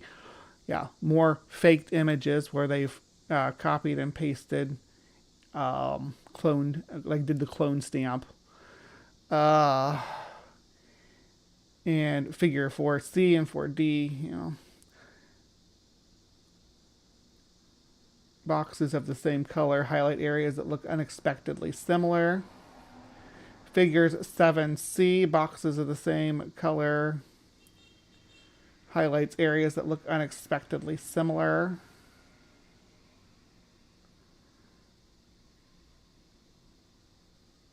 Check this out. Although this is this. They're photoshopping in artifacts to make it look like this was the results of a blast. Yeah. But why would Christian fundamentalists lie? Yeah, let's get back to Michael and see what he concludes here. Even documented pieces of desert glass, impact glass, strewn across the eastern kicker. And I'm not thinking that Michael's being deceptive here. I think he's been duped. But regardless, calls it like I sees it, and yeah, I'm dunking on you, inspiring philosophy. Come at me. Created at temperatures exceeding 6,000 degrees Celsius. The most likely explanation for such extreme levels of heat would be a meteor blast, similar to what happened in Russia roughly 100 years ago. As Dr. Philip Sylvia says, there is only one naturally occurring source of energy that is capable of producing the concussive force and thermal profile observed in the material evidence from Tel El Hammam and its neighbors, namely a Tunguska-class meteoritic airburst. If the evidence of the impact wasn't completely fabricated, of course. If the melted pottery and all these artifacts that they're talking about that show signs of an impact event aren't fake, of course. In 1908, scientists believe a meteor entered the atmosphere over Russia, but instead of hitting the surface, it disintegrated about 5 to 10 kilometers above the surface, causing a massive airburst and igniting what was beneath it on fire. The energy released by the airburst was estimated at 20 megatons of TNT at an altitude of 10 kilometers. Trees were scorched, but not burned except at ground zero, where everything was totally destroyed. And it's still bald today. I mean, it's coming back, but it's still pretty bald in that spot. A similar event is likely the explanation of what happened to the cities of the Middle Bronze Age too. And archaeologists have Evidence, please. Evidence, Michael. used the Russian event as a model. Sylvia reported signature features have been found at the site of Tel El Hammam, indicating something similar happened. Samuel Gladstone has suggested, based on known destruction extent and levels found in the Jordan Valley, a meteor would likely have exploded about 1 kilometer above the cities in the region. The area would also have been uninhabitable for centuries, as fertile soil would have been stripped of its nutrients, which fits with the archaeological record. Well, you know, after a big fire, though, it's generally there's some first growth that comes in pretty good on that soil. It'll grow really well, incorporating all that carbon and stuff into its structure. Record, as the area was virtually abandoned until the Iron Age. Was it turned to salt? But what is interesting is the destruction matches extremely well with what we find in Genesis, of fire raining down and totally destroying the area. Does it, though? But does it? I don't know. Does it? How? Because, again, go back to your evidence. It's all fake. It's fake stuff. Oh, goodness. We got tweets about this, too. We got mean tweets. This does not necessarily mean something, but it is remarkable that this archaeological research was overseen by an unaccredited evangelical Christian institution that pursues the divine authority in the Bible as the only written representation of reality. And this George Howard, he's like, this does not necessarily mean something. What the F does that mean? Then why post, you bigot?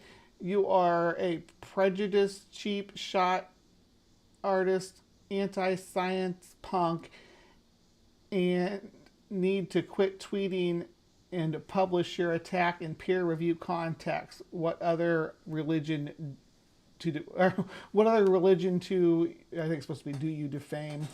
Goodness. So it's not.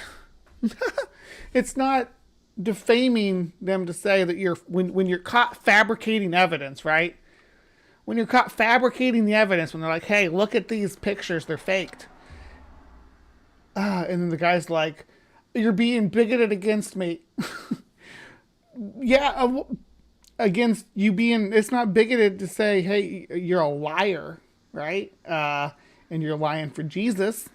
It's not. That's not bigotry. That's just observation of what's going on here. FFS. You sick, pitiful, anti-science, anti-Christian bigots. What happened to the importance of data and citizen science? Yep, Trinity is a small Christian college that has managed to dig 16 seasons at TEHEP and discovered something. But already, I think the academics on this thread are anti-science attack dogs. Just the association with Mark Boslow, who photoed Little Trinity U day one of the pub before reading, suggests to me you are all creeps. Maybe not. Just photoshopping a bit, and then he kind of, yeah. Well, let's get back to Michael though. I keep getting sidetracked, but there's so much here to talk about when it comes to the pseudoscience. So thank you guys for sticking in here with me. As the authors conclude, the physical evidence from Tel El Hammam and neighboring sites exhibits signs of a highly destructive concussive and thermal event that one might expect from what is described in Genesis 19. Therefore, it seems the authors of Genesis not only accurately recorded how the destruction of Sodom and Gomorrah took place, but somehow managed to place it in the right time period, when Abraham existed, correlating with several other things within Genesis, which line up perfectly with the Middle Bronze Age too. If you were a Jew living in the Iron Age, it is unlikely you'd be able to fabricate an event that generally lines up with the later archaeological and scientific data. Thus, it is far more likely the destruction of Sodom and Gomorrah is a reliable account, handed down to the Israelites, of what took place during the lifetime of Abraham. You know, I don't think there's is there still arguments for the historicity of Abraham among historical scholars? I don't think that. I think most people accept Abraham as a mythological character, right? I mean, there's no evidence that he existed, and we know the Exodus. I mean, evidently the Exodus did not ever take place. So, what gives? If you say you can place if Abraham's fictional, you can place him wherever you want. You can interpret his existence. All right. So that's it on this one. And it's funny because Inspiring Philosophy, sometimes they debunk bad Christian pseudoscience too.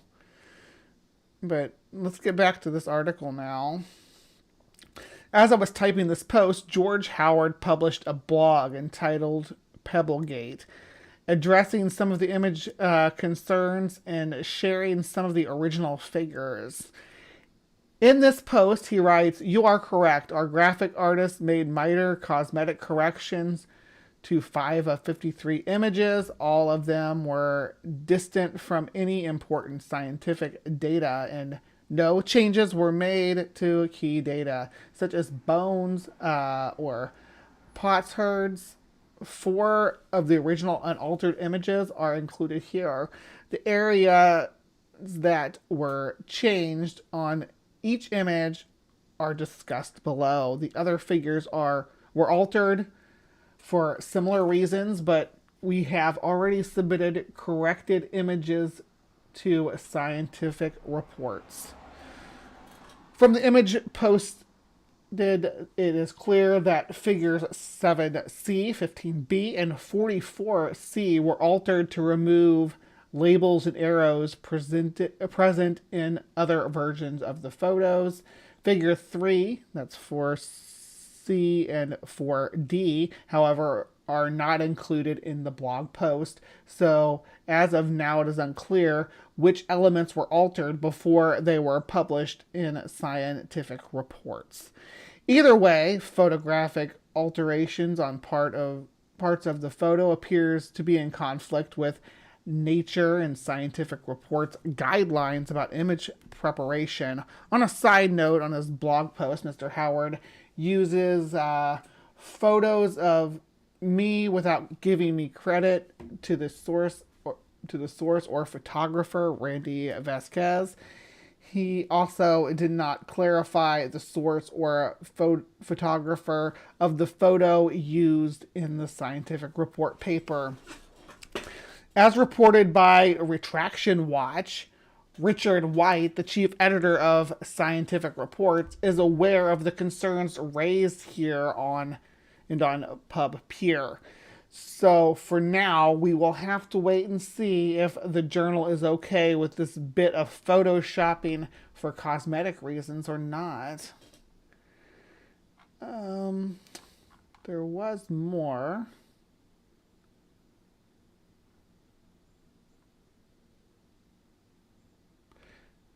Okay, this was my impression of figure 44C at least. Difference between the two images is combined. Okay, just talking more about the superimposed cancellation image. I'm sure more has come of this since then. This is you'll see in early September.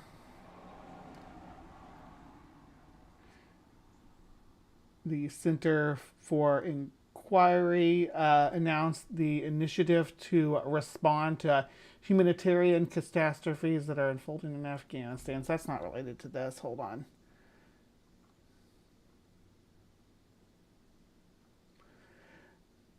Sodom meteor strike claims should be taken with a grain of salt. This is Mark Boslow. a controversial and widely publicized paper claiming that cosmic impact destroyed a biblical city has had a key image photoshopped and rotated to fit the biblical hypothesis. On September 20th, 2021, the open access journal Scientific Report posted a paper titled "The Tunguska-sized airburst destroyed Tal el Hammam in the Middle Bronze Age city in the Jordan Valley near the Dead Sea." The paper cited the Bible as possibly containing a written record of the destruction. We considered whether oral tradition about the destruction of this urban city by a cosmic object might be the source of the written version of Sodom in Genesis. The paper's team, led by Ted Bunch of Northern Arizona University, had 21 authors, most of whom are credible scientists from respected institutions. Most are also proponents of a controversial hypothesis that an impact or airburst was responsible for the mass extinction of North American mammals and abrupt climate change at the Younger Dryas boundary about 12,900 years ago. I am not sold on the impact hypothesis for the Younger Dryas. That's just me, though, so take that as it is. I'm not a geologist or anything, so I haven't seen convincing evidence that that's what caused the Younger Dryas. The story was pitched by one author's institution, news organization publication, The Current of UC Santa Barbara, which played up the Sodom connection with the title, "Researchers Present Evidence That a Cosmic Impact Destroyed the Biblical City in the Jordan Valley." A subsection titled "Fire and Brimstone" helpfully reminds us of Lot's wife, that Lot's wife, according to the Bible, was turned into a pillar of salt. A formula that could not have worked better. Within a day, it had generated worldwide coverage by media ranging from internet clickbait like Newsweek, National Review, and Forbes. Within a week, the online data tracker Almetric showed that it had been accessed 242,000 times, putting it in a 99.98 percentile of tracked articles of similar age in all journals. One of the paper's authors on his blog declared, "For the time being, arguably, it's the most read scientific paper on Earth." When the paper dropped in my inbox on the day of publication, one sentence in the abstract stood out. "Tunguska-scale airbursts can devastate entire city regions and thus pose severe modern-day hazards." Because this is my area of expertise and has been the subject of my research for decades, I thought I'd better give the paper a thorough read. I posted comment thread on Twitter as I went, which caught the attention of other scientists and skeptics. Together we quickly made disturbing discoveries. Images from Tal el Hammam excavation had been photoshopped and rotated to match the hypothetical compass directions of the supposed blast. As I was entering the new field of planetary impact hazards in 1994, physicist and CSI fellow Robert Park was the lead author of a book chapter that I asked, "Can defense against asteroids be sustained?"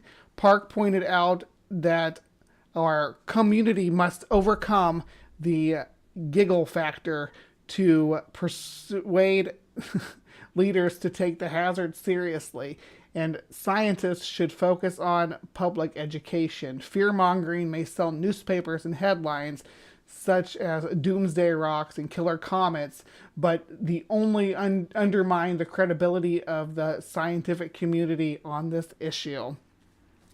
Fortunately, there are organizations such as Asteroid Day and a B612 Foundation that are focused on the facts, public education, outreach, and research.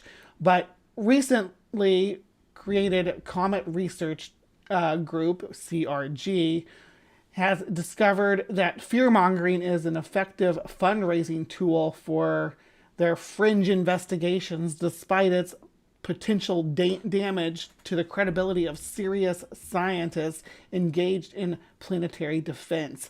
The CRG Indiegogo page says, "Killer comets are coming. Killer comets are a threat to the Earth's cities. Help do something about it. Killer comets are more common than you've been taught. Our mission is to prove it to do something about it before your city is next. We are in serious danger, but with your help, we can do something about it." CRG is not engaged in planetary defense, but was nevertheless able to raise over $35,000 for an expedition to look for comet fragments, including fire from the sky expedition to the Middle East. This probably refers to the Tal El Hammam excavation project, that's TEHEP, a joint undertaking between Trinity Southwest University and Varadas International University. 7 members of CRG and co-author of Bunch et al. 2021, okay, that's just the paper, traveled to Jordan to participate in the THEP dig, apparently to look for comet fragments as part of their mission to prove that killer comets are more common than you've been taught. TSU is an unaccredited evangelical Christian institution located in Albuquerque, New Mexico strip mall. Part of its mission statement is to uphold the divine authority of the Bible as God's only inspired representation of reality to humankind. VIU, formerly Veritas Evangelical Seminary, is a Christian institution in a Santa Ana, California office park. It is dedicated to biblical inerrancy, the belief that the Bible is without error. The VIU website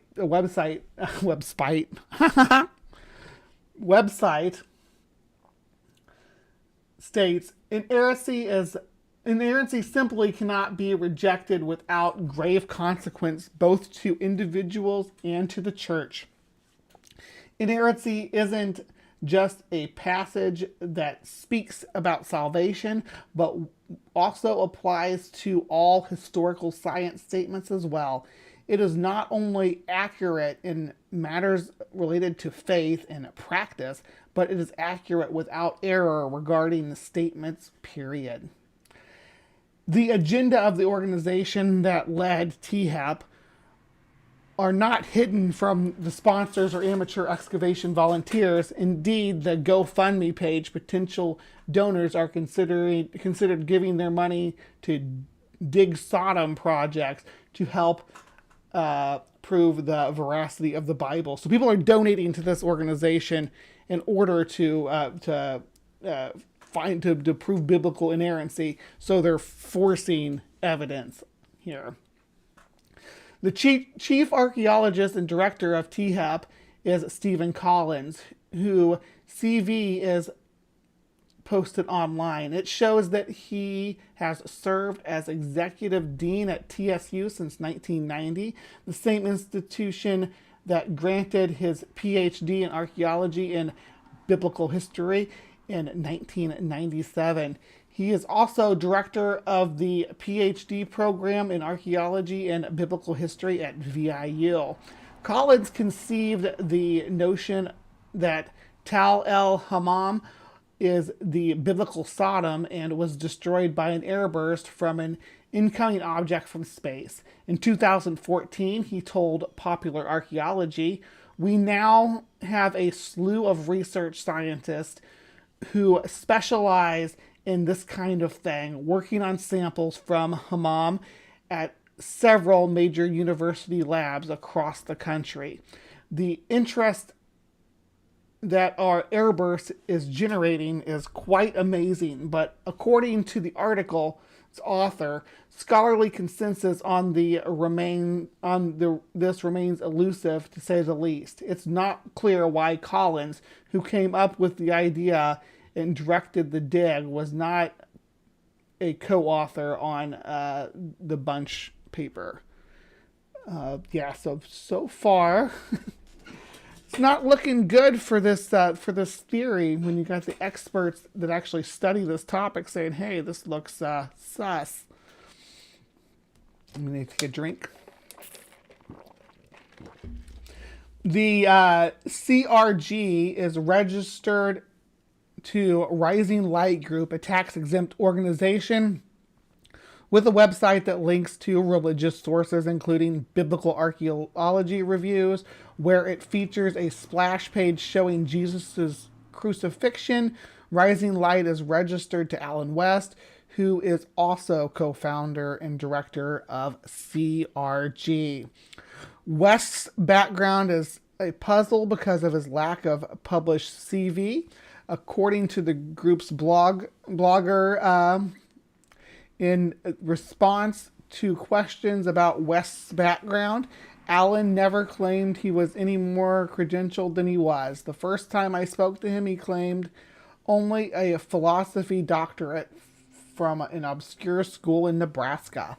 West was quoted in a widely circulated email with more information. I don't have a doctorate in science. I was trained in geophysics while on the job and worked for most of my career as a geophysical consultant, and I owned a licensed Texas consulting company for the oil and gas business. I do have a doctorate in philosophy from a Bible college in Nebraska. A Bible college in Nebraska. Isn't that always the way it goes? Or some obscure little Bible college far in the far-flung reaches. The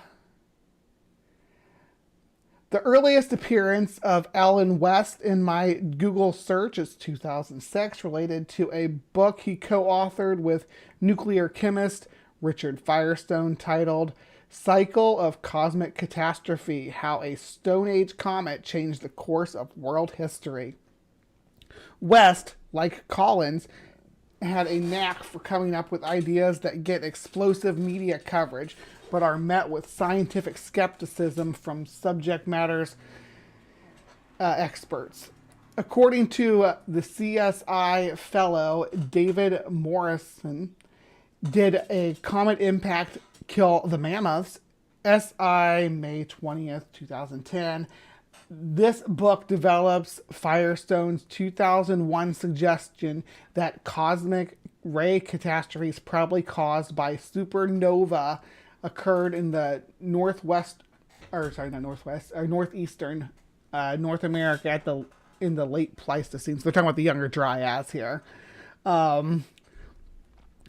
For a self-taught scientist, West has demonstrated an exceptional gift for finding evidence that trained geologists miss when doing field work, and for being able to tease out information that trained analysis fails to see in the lab.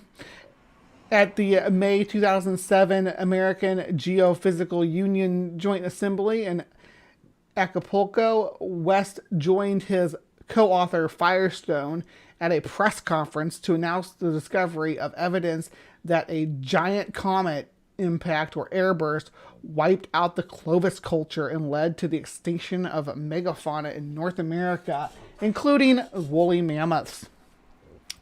The reporter asked, why is this the first we've heard of this? According to Firestone, the work stopped after 2001 because we didn't have enough information. But all that changed around 2004 when Alan got involved. He continued, Alan was our field man. He got out there and took all the samples and dug the dirt and figured out how to find a lot. Alan got a lot of samples, and we have studied and had has figured out not only how to analyze these samples, but how to understand these samples. That was only the beginning. West's rapid and remarkable rise to fame while working alone in a Calgary fossil warehouse. He was visited and filmed for the filming of the National Geographic documentary Mammoth Mystery, broadcast in October 2007. He found mammoth tusk with embedded micrometeorites he'd predicted and attributed to the cosmic explosions he proposed. The following year, he announced the discovery of nanodiamonds, confirming evidence for continent-wide impact events. Later that year, he was invited to participate in a PBS Nova episode, His Discoveries, Mega Beast, Sudden Death, in which the narrator describes West's unique scientific prowess as he was shown on screen with a rock hammer, collecting samples and then shipping them to analytic labs. In the past 3 years, West has dug into his retirement savings, shipping boxes of dirt to colleagues around the world, trying to solve the mystery. West has become his very own FedEx hub of Ice Age dirt. Nova flew 2 glacier experts to Greenland to look for evidence of an impact in the ice layer from that time. The researchers emphasized how unlucky it would be to find exact layers, but collected samples that they hoped were the right age and sent them to West to prepare. Nova narrator. Now it has come down to the nanodiamonds, which are also the hardest to process. Searching through samples from a 17th meter trench for evidence that is a million times smaller than a grain of sand is very, very painstaking process. The job fell to Alan West. The meticulous work is finally done, and West has managed to prepare samples for a transmission electron microscope. All right. In the climactic scene, the team sees hexagonal nanodiamonds on the screen, bringing one of them to tears. West has hit another one out of the park in his very first swing. That was in 2008. As of 2021, the discovery has never been replicated, even by a single group. West's other claims also unraveled as skeptical scientists published papers showing that some of his diamonds were actually graphene. Carbon spherules were actually fungus and bug poop. There weren't significant concentrations of other claimed impact markers, and the sample that were supposed to be 12,900 years old contained modern carbon. In 2011, science journalist Rex Dalton published a stunning revelation. The team's established scientists are so wedded to the theory they have opted to ignore the fact that colleague Alan West is exactly who he says he is. West is Alan Witt, who in 2002 was fined by California and convicted for masquerading as a state licensed geologist when he charged small town officials fat fees for water studies. For many of us, that was the end of the story. We no longer trusted any data that West had handled. For me, it was like looking at a Necker cube illusion and never being able to see it the old way again. That when Nova found out, they pulled the plug on Mega Beast, but most of his co-authors either didn't care or circled the wagons and kept publishing with him, even growing their collaboration to include biblical archaeology, excavation ruins in the Middle East, leading to the Sodom airburst paper. One longtime collaborator, Christopher Moore, who was the lead author of an article published on the day of the paper's release, the Conservationist, academic rigor journal flares, title, A Giant Space Rock Demolished an Ancient Middle Eastern City and Everyone in It, possibly inspiring the biblical story of Sodom and Gomorrah. That was in 2021. One commenter quoted Rex Dalton articles about West's conviction. West responded with the claim that there was no conviction and no fraud then or now because he was able to get it expunged from his criminal record. In fact, the motion for expungement included West's sworn statement under penalty of perjury that said on March 4th, 2002, I was convicted in the Superior Court of the County of San Bernardino of the charges of violation of Business and Professional Code Section 17500. Expungements do not change history. One of the first things I noticed in the Sodom paper was that the author had completely misunderstood or misrepresented my airburst models. As I dug further, I discovered that it was deeply flawed in many other ways. Because of my skepticism about West, I sent a link to the image forensic specialist Elizabeth Beck, who had recently gotten a lot of attention for her success in identifying scientific misconduct and getting papers retracted. Beck quickly found repetitive elements in some of the field photography that indicated digital tampering. Her discovery was immediately denied by one co-author. The accusation that the image was photoshopped is categorically false.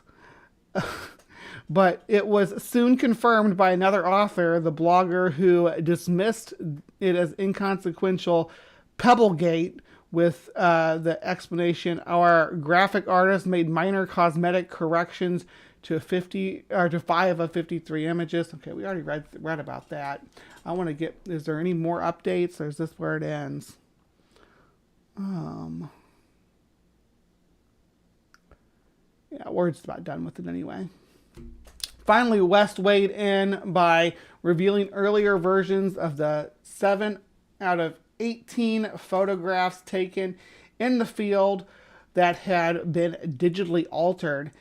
He showed the images along with the modified versions, claiming, we altered no crucial data such as bones or a potsherd, but the photos tell a different story. Metadata is crucial data, and 4 of the 7 images had the north arrow used by archaeologists to orient images digitally edited out. The Sodom airburst hypothesis, to satisfy biblical inerrancy, also requires an influx of the salt that turned Lot's wife to a pillar. And for that explosion, the explosion needed to be over the northern Dead Sea, which is to the southwest. Dig director Collins, in his June 5th, 2020, Toweling Down Episode 2 video, said it came from the southwest. One of the most important things is the directionality. With no north arrow, photos can be reoriented as was clearly done for figure 44C, which had shadows indicating the sun would be rising from an impossible direction at that latitude in January. Innocent explanations involving mistakes cannot be ruled out, which is why original digital files of the photographs with intact metadata must be provided for independent research. Several of my colleagues have requested the information from West, who is corresponding author for this paper. Nevertheless, these biblically correct rotations of images to satisfy the dictates of all three sponsoring organizations, paraphrased here. CRG. Our mission is to prove that killer comments are more common than you've been taught. TSU. The Bible is God's only inspired representation of the reality of humankind. And VUI. Biblical inerrancy applies to all historical and scientific statements.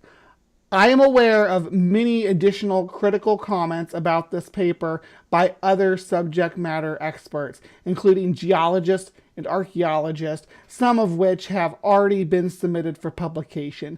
The undisclosed and inappropriate digital tampering of images suggest the possibility of similar mishandling of other evidence. As a longtime contributor to Planet Defense, I was the first to suggest that airbursts have an outsized contribution to impact risk and to advocate looking for evidence of prehistoric airburst in the geological record. I'm concerned that this paper will contribute to a new giggle factor that undermines the credibility of my community. I've co-authored papers about geological evidence from 2 airbursts in Egypt, and a new paper has just been published by my colleague who have discovered evidence of ancient airbursts in Chile. Cosmic airbursts are real and should be taken seriously. But claims made about a Sodom meteorite strike have to be taken with a pillar of salt. There we go.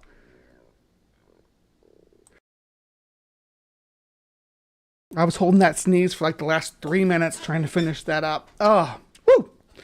I think I drove everybody away. I only got 11 people still watching by reading that all out. But it has to be turned over. This has to be exposed. This has to be put out there. When you have prominent channels like Inspiring Philosophy, Welcome to Inspiring, who has 355K subscribers, putting out this kind of nonsense unchecked, it's just going to keep going. And I didn't find any videos refuting Inspiring Philosophy's claims here. So it's about dang time somebody did. Somebody's got to do it, right? All right. So thank you so much for sticking with me through this Creation Watch episode where we overturned the notion that an airburst destroyed this Middle Eastern city, and that means that Tel El Hammam was a Sodom analog, that it was what inspired the biblical authors to write about Sodom and Gomorrah. I think that yeah, nothing beats a good sneeze. That's right. If anybody has anything that wants to come at me about this, I'm absolutely willing to do it. I know all the people. I don't know them. I know who all the people are that were involved with this. I know the people that are refuting it. I did do my research on this one.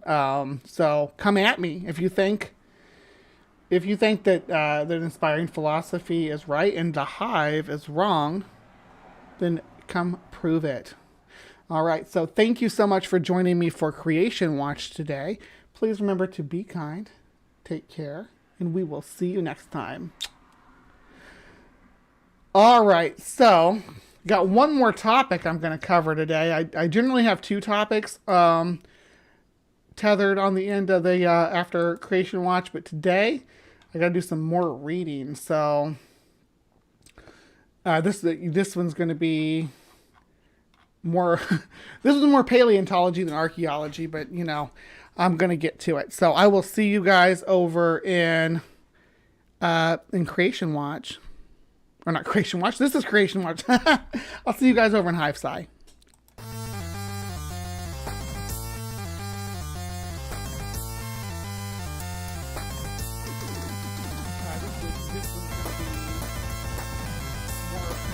This is more paleontology than archaeology. I'm going to get to it. So I will see you guys over in Creation Watch. I'll see you guys over on HiveScience.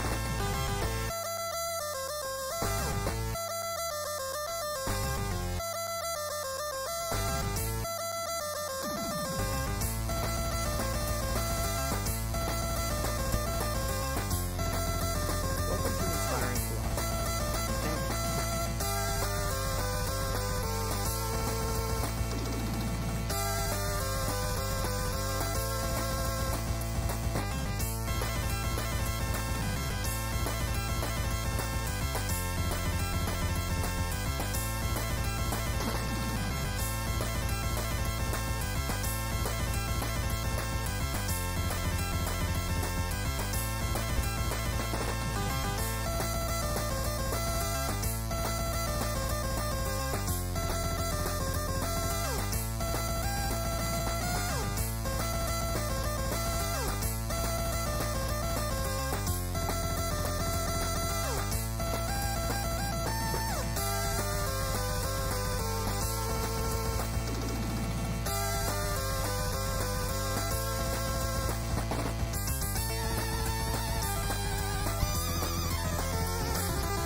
All right, hello, hello. Who is ready for some Hive Sci? Thank you so much for joining me tonight. We are going to be looking at something super special, and I couldn't find too much on it to read that was not just strictly freaking papers. So I had to find like a Reddit post in order to relay things to you guys. But there's some great images in this one too. Yeah, so the title of this, and this is from 18 days ago. What makes me feel strange is that no one here has ever discussed this supergiant specimen of Tyrannosaurus rex, BHI 6248, nicknamed E.D. Cope. All right, so we're gonna crack this nut, okay? If you like dinosaurs, stick around, because dinosaurs, right? BH16248, nicknamed E.D. Cope, discovered by Bucky de Flinger, Bucky de Flinger, that's a good name, and named after Edward Drinker Cope. Although the integrity is not very high, the femur is preserved.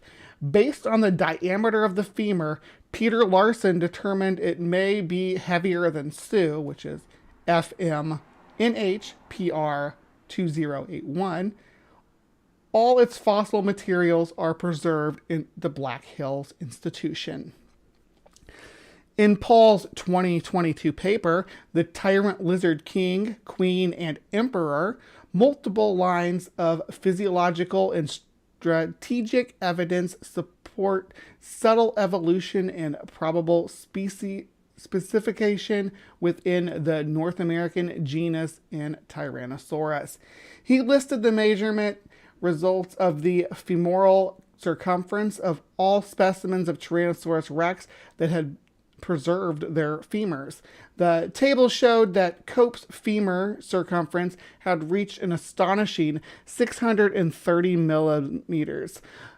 Far exceeding Sue and Scotty at 580 millimeters and 590 millimeters, respectively. Quite a bit surpassing them, which also dwarfs Gigas' 520 millimeter femur circumference, which is already the largest among theropods except for Tyrannosaurus rex. It makes it the only theropod with a femur circumference exceeding 600 millimeters, and it exceeds it by 30 millimeters, which is massive. The femoral proportions are used as primary assessment of specimen robustity. Because the femur's critical role is in supporting a biped's entire body mass, makes its proportions a key indicator of the body's robustness. In fact, the femur is the most important and reliable bone for estimating the weight of a theropod, and the most widely used formula of Campion in Academy is based on the circumference of the femur. Overall, the larger the femoral circumference of a theropod, the greater its weight. The reliability of this formula has been confirmed in many estimates and papers. The weight estimates of many different theropods quoted by people actually come from the calculation of this formula. So yeah, when you hear about when you read like about a dinosaur and it tells you how much it weighed, that formula is based on the diameter of the animal's femur. Yeah, so that is absolutely accurate. And I don't know if they were obese, though, Carrie Ann. Let's see. Where was I? In the paper, an older and exceptionally larger adult specific of Tyrannosaurus rex, Scotty was able to surpass Sue in weight estimates by relying on a thicker femur. Although many parts of Scotty were described and measured in detail in the paper, the femoral circumference was still used for weight estimation. As the robustness of the femur is crucial for a weight estimation, if Scotty did not retain the femur, then we can only say that the largest Tyrannosaurus rex is likely still Sue. Scotty is only likely to be about the same size as Sue, and we cannot guarantee that Scotty is even larger because the material in other parts are not sufficient to prove that Scotty is larger. Although I think the difference between the two is actually very small, it is not a problem to say they are the same size, but 630 millimeters definitely means a significant difference. Yeah, because remember, the difference between Scotty and Sue is 10 millimeters, with Scotty being 10 millimeters bigger, whereas the difference between Scotty and Cope is 40 millimeters. So a significant difference. And we expect that that's going to be reflected in the animal's weight. Unless there is a serious measurement error, Cope is highly likely to be a much larger Tyrannosaurus rex than Sue and Scotty. If the measurement is accurate or the error is small, Cope is also likely to completely end the discussion of who is the largest theropod, because if the same weight measurement method is used, Giga needs to grow to be over 14 meters or even close to 15 meters in order to reach Cope's weight. And this is almost impossible. For Spinosaurus, the same situation is similar. To achieve such a weight, according to current estimates, it would be almost impossible to perform amplifications. Okay, so here's some of the paperwork on E.D. Cope. To date, E.D. Cope consists of a maxilla, dentary, an ectopterygoid, angular, other undetermined skull bones, some vertebrae, ribs, and a concretion encased bones. Other than the left maxilla, the preparation of the specimen has not begun. All right. So it's about 10%, a 10% skeleton is what we're looking at with Cope. Let's see comments. During the excavation, a number of cinta were discovered piled on the surface. It appeared that some time ago, someone had initially piled these bones up. Larson and Donnan, 2002, speculated this could possibly be the site from which Edward Drinker Cope had collected two vertebrae from a partial Tyrannosaurus rex he described as Manospondylus giga. Unfortunately, the question remains unsolved. Chemical analysis might answer the question. That's what they named after Cope, by the way. This specimen was scattered over a large area, like Duffy, Stephen, and Fox. And like Stephen, it appears that it was also a cannibal. It was also cannibalized. Sorry, had that backwards. Most of the skeletal elements are encased in sideritic and phosphatic concretions, making it difficult to prepare and recognize the bone elements. More of the skeleton could be buried at the site. Let's see, in Larson's book, it's in 2008, he briefly describes Cope. The book does not state that the femur and the tibia were found at the time in the area that the femur and tibia were found in during the subsequent excavations. Working on a giant 3D jigsaw puzzle of broken concretion fragments from E.D. Cope, the Tyrannosaurus rex. Not the easiest puzzle when lots of pieces are missing. Look at that, though. That's all Tyrannosaurus. That's amazing. Yep, hydrate. Sorry, I will hydrate, Bugbot. There you go. I'm hydrated. Continuing on. Although only a portion of the skeleton has been partially prepared, it has some pretty cool elements preserved, including its massive leg. The diameter of the femur indicates that this T-Rex might have weighed more than Sue. There's the femur itself. Larson believed in 2019 that Cope may be larger than Sue. Extremely sturdy femur and looks well preserved. It does. It looks like an excellently preserved femur. There's its teeth too. The Black Hills Institute. Awesome. I love the giant tooth sticking out right here. And here's a table of size comparisons for the femoral dimensions. And it's got 590 on here for T-Rex. Now that's going to correspond with Sue. But as we mentioned, 630 is the diameter on this one right here. So a little bit different, a little bit bigger. And what we have here, there's the formula that they're using.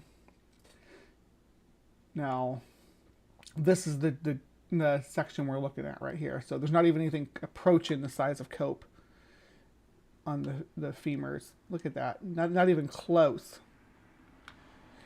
In the 2022 paper, Cope's femur was measured for the first time. The table showed that Cope's femur is 1,300 millimeters long and 630 millimeters thick. Considering the extremely amazing circumference, a length of 1,300 millimeters may be slightly shorter, but I'm not very sure about this. Just guessing, because different scholars have different measurement standards. There are several versions of Sue's femur length, however. The circumference of the femur is often relatively uniform, and excluding measurement errors, the measurements error is very small. The table also shows that there are many individual Tyrannosaurus rexes that have preserved their femurs, with the femur circumference close to or exceeding the 520 millimeters. They even reached a circumference very close to Sue's 580 millimeters, which may indicate that Tyrannosaurus rex growing to sizes similar of Sue may not be so rare as we used to think. And this is the guy who taught me about it, Vividin. He has a channel on YouTube. I actually might go show you guys that in just a second, but I should be wrapping up here though. Well, this just has to be made into a video. Do you mind if I reference it? Yeah. So that's how I found out about that. I didn't realize he found out about it through this thread. But yeah, let's see.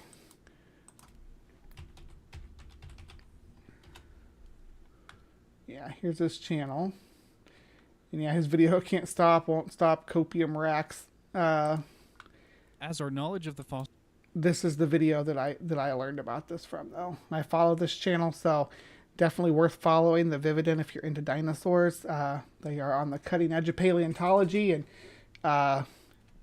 beat me out by a full week on covering this topic. Of course, there was no chance that I was going to get to them before them. Maybe I should start following this this Reddit, but yeah. Anyway, so that was a little bit of Hive Sci for you, a little bit of Paleo Peak. I hope that everybody on board enjoyed that, and that we can continue to have some fun exploring dinosaurs and the lot. Thank you for joining me. Please remember to be kind and take care. All right, so thank you so much, Live from the Hive crew. This show did kind of drag there towards the middle, but I had to cover that Sodom and Gomorrah stuff because no one had called that out. No one had said, "Hey, sir, this is pseudoscience. Have some integrity and say, hey, these people are dishonest, young Earth creation tripe. No airburst happened over Tel El Hammam." So that was a lot. And then, of course, the animal whispering stuff at CryptoCorner. I just couldn't help it. That's good grief. needed to take a shot every time that woman said some woo.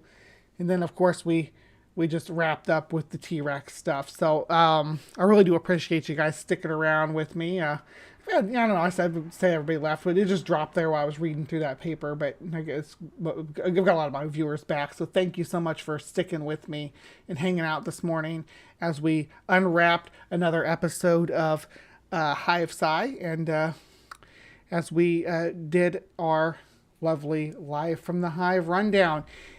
Please do remember to be kind. Take care, and we'll see you next time.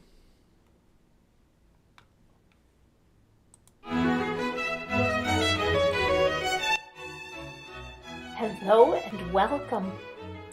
Godless Granny is about a lot of things. I talk about any issue that affects me or on which I have strong opinions. Most frequently, that's religious issues, women's issues, transgender issues, and political issues. I believe in social justice and equality for all.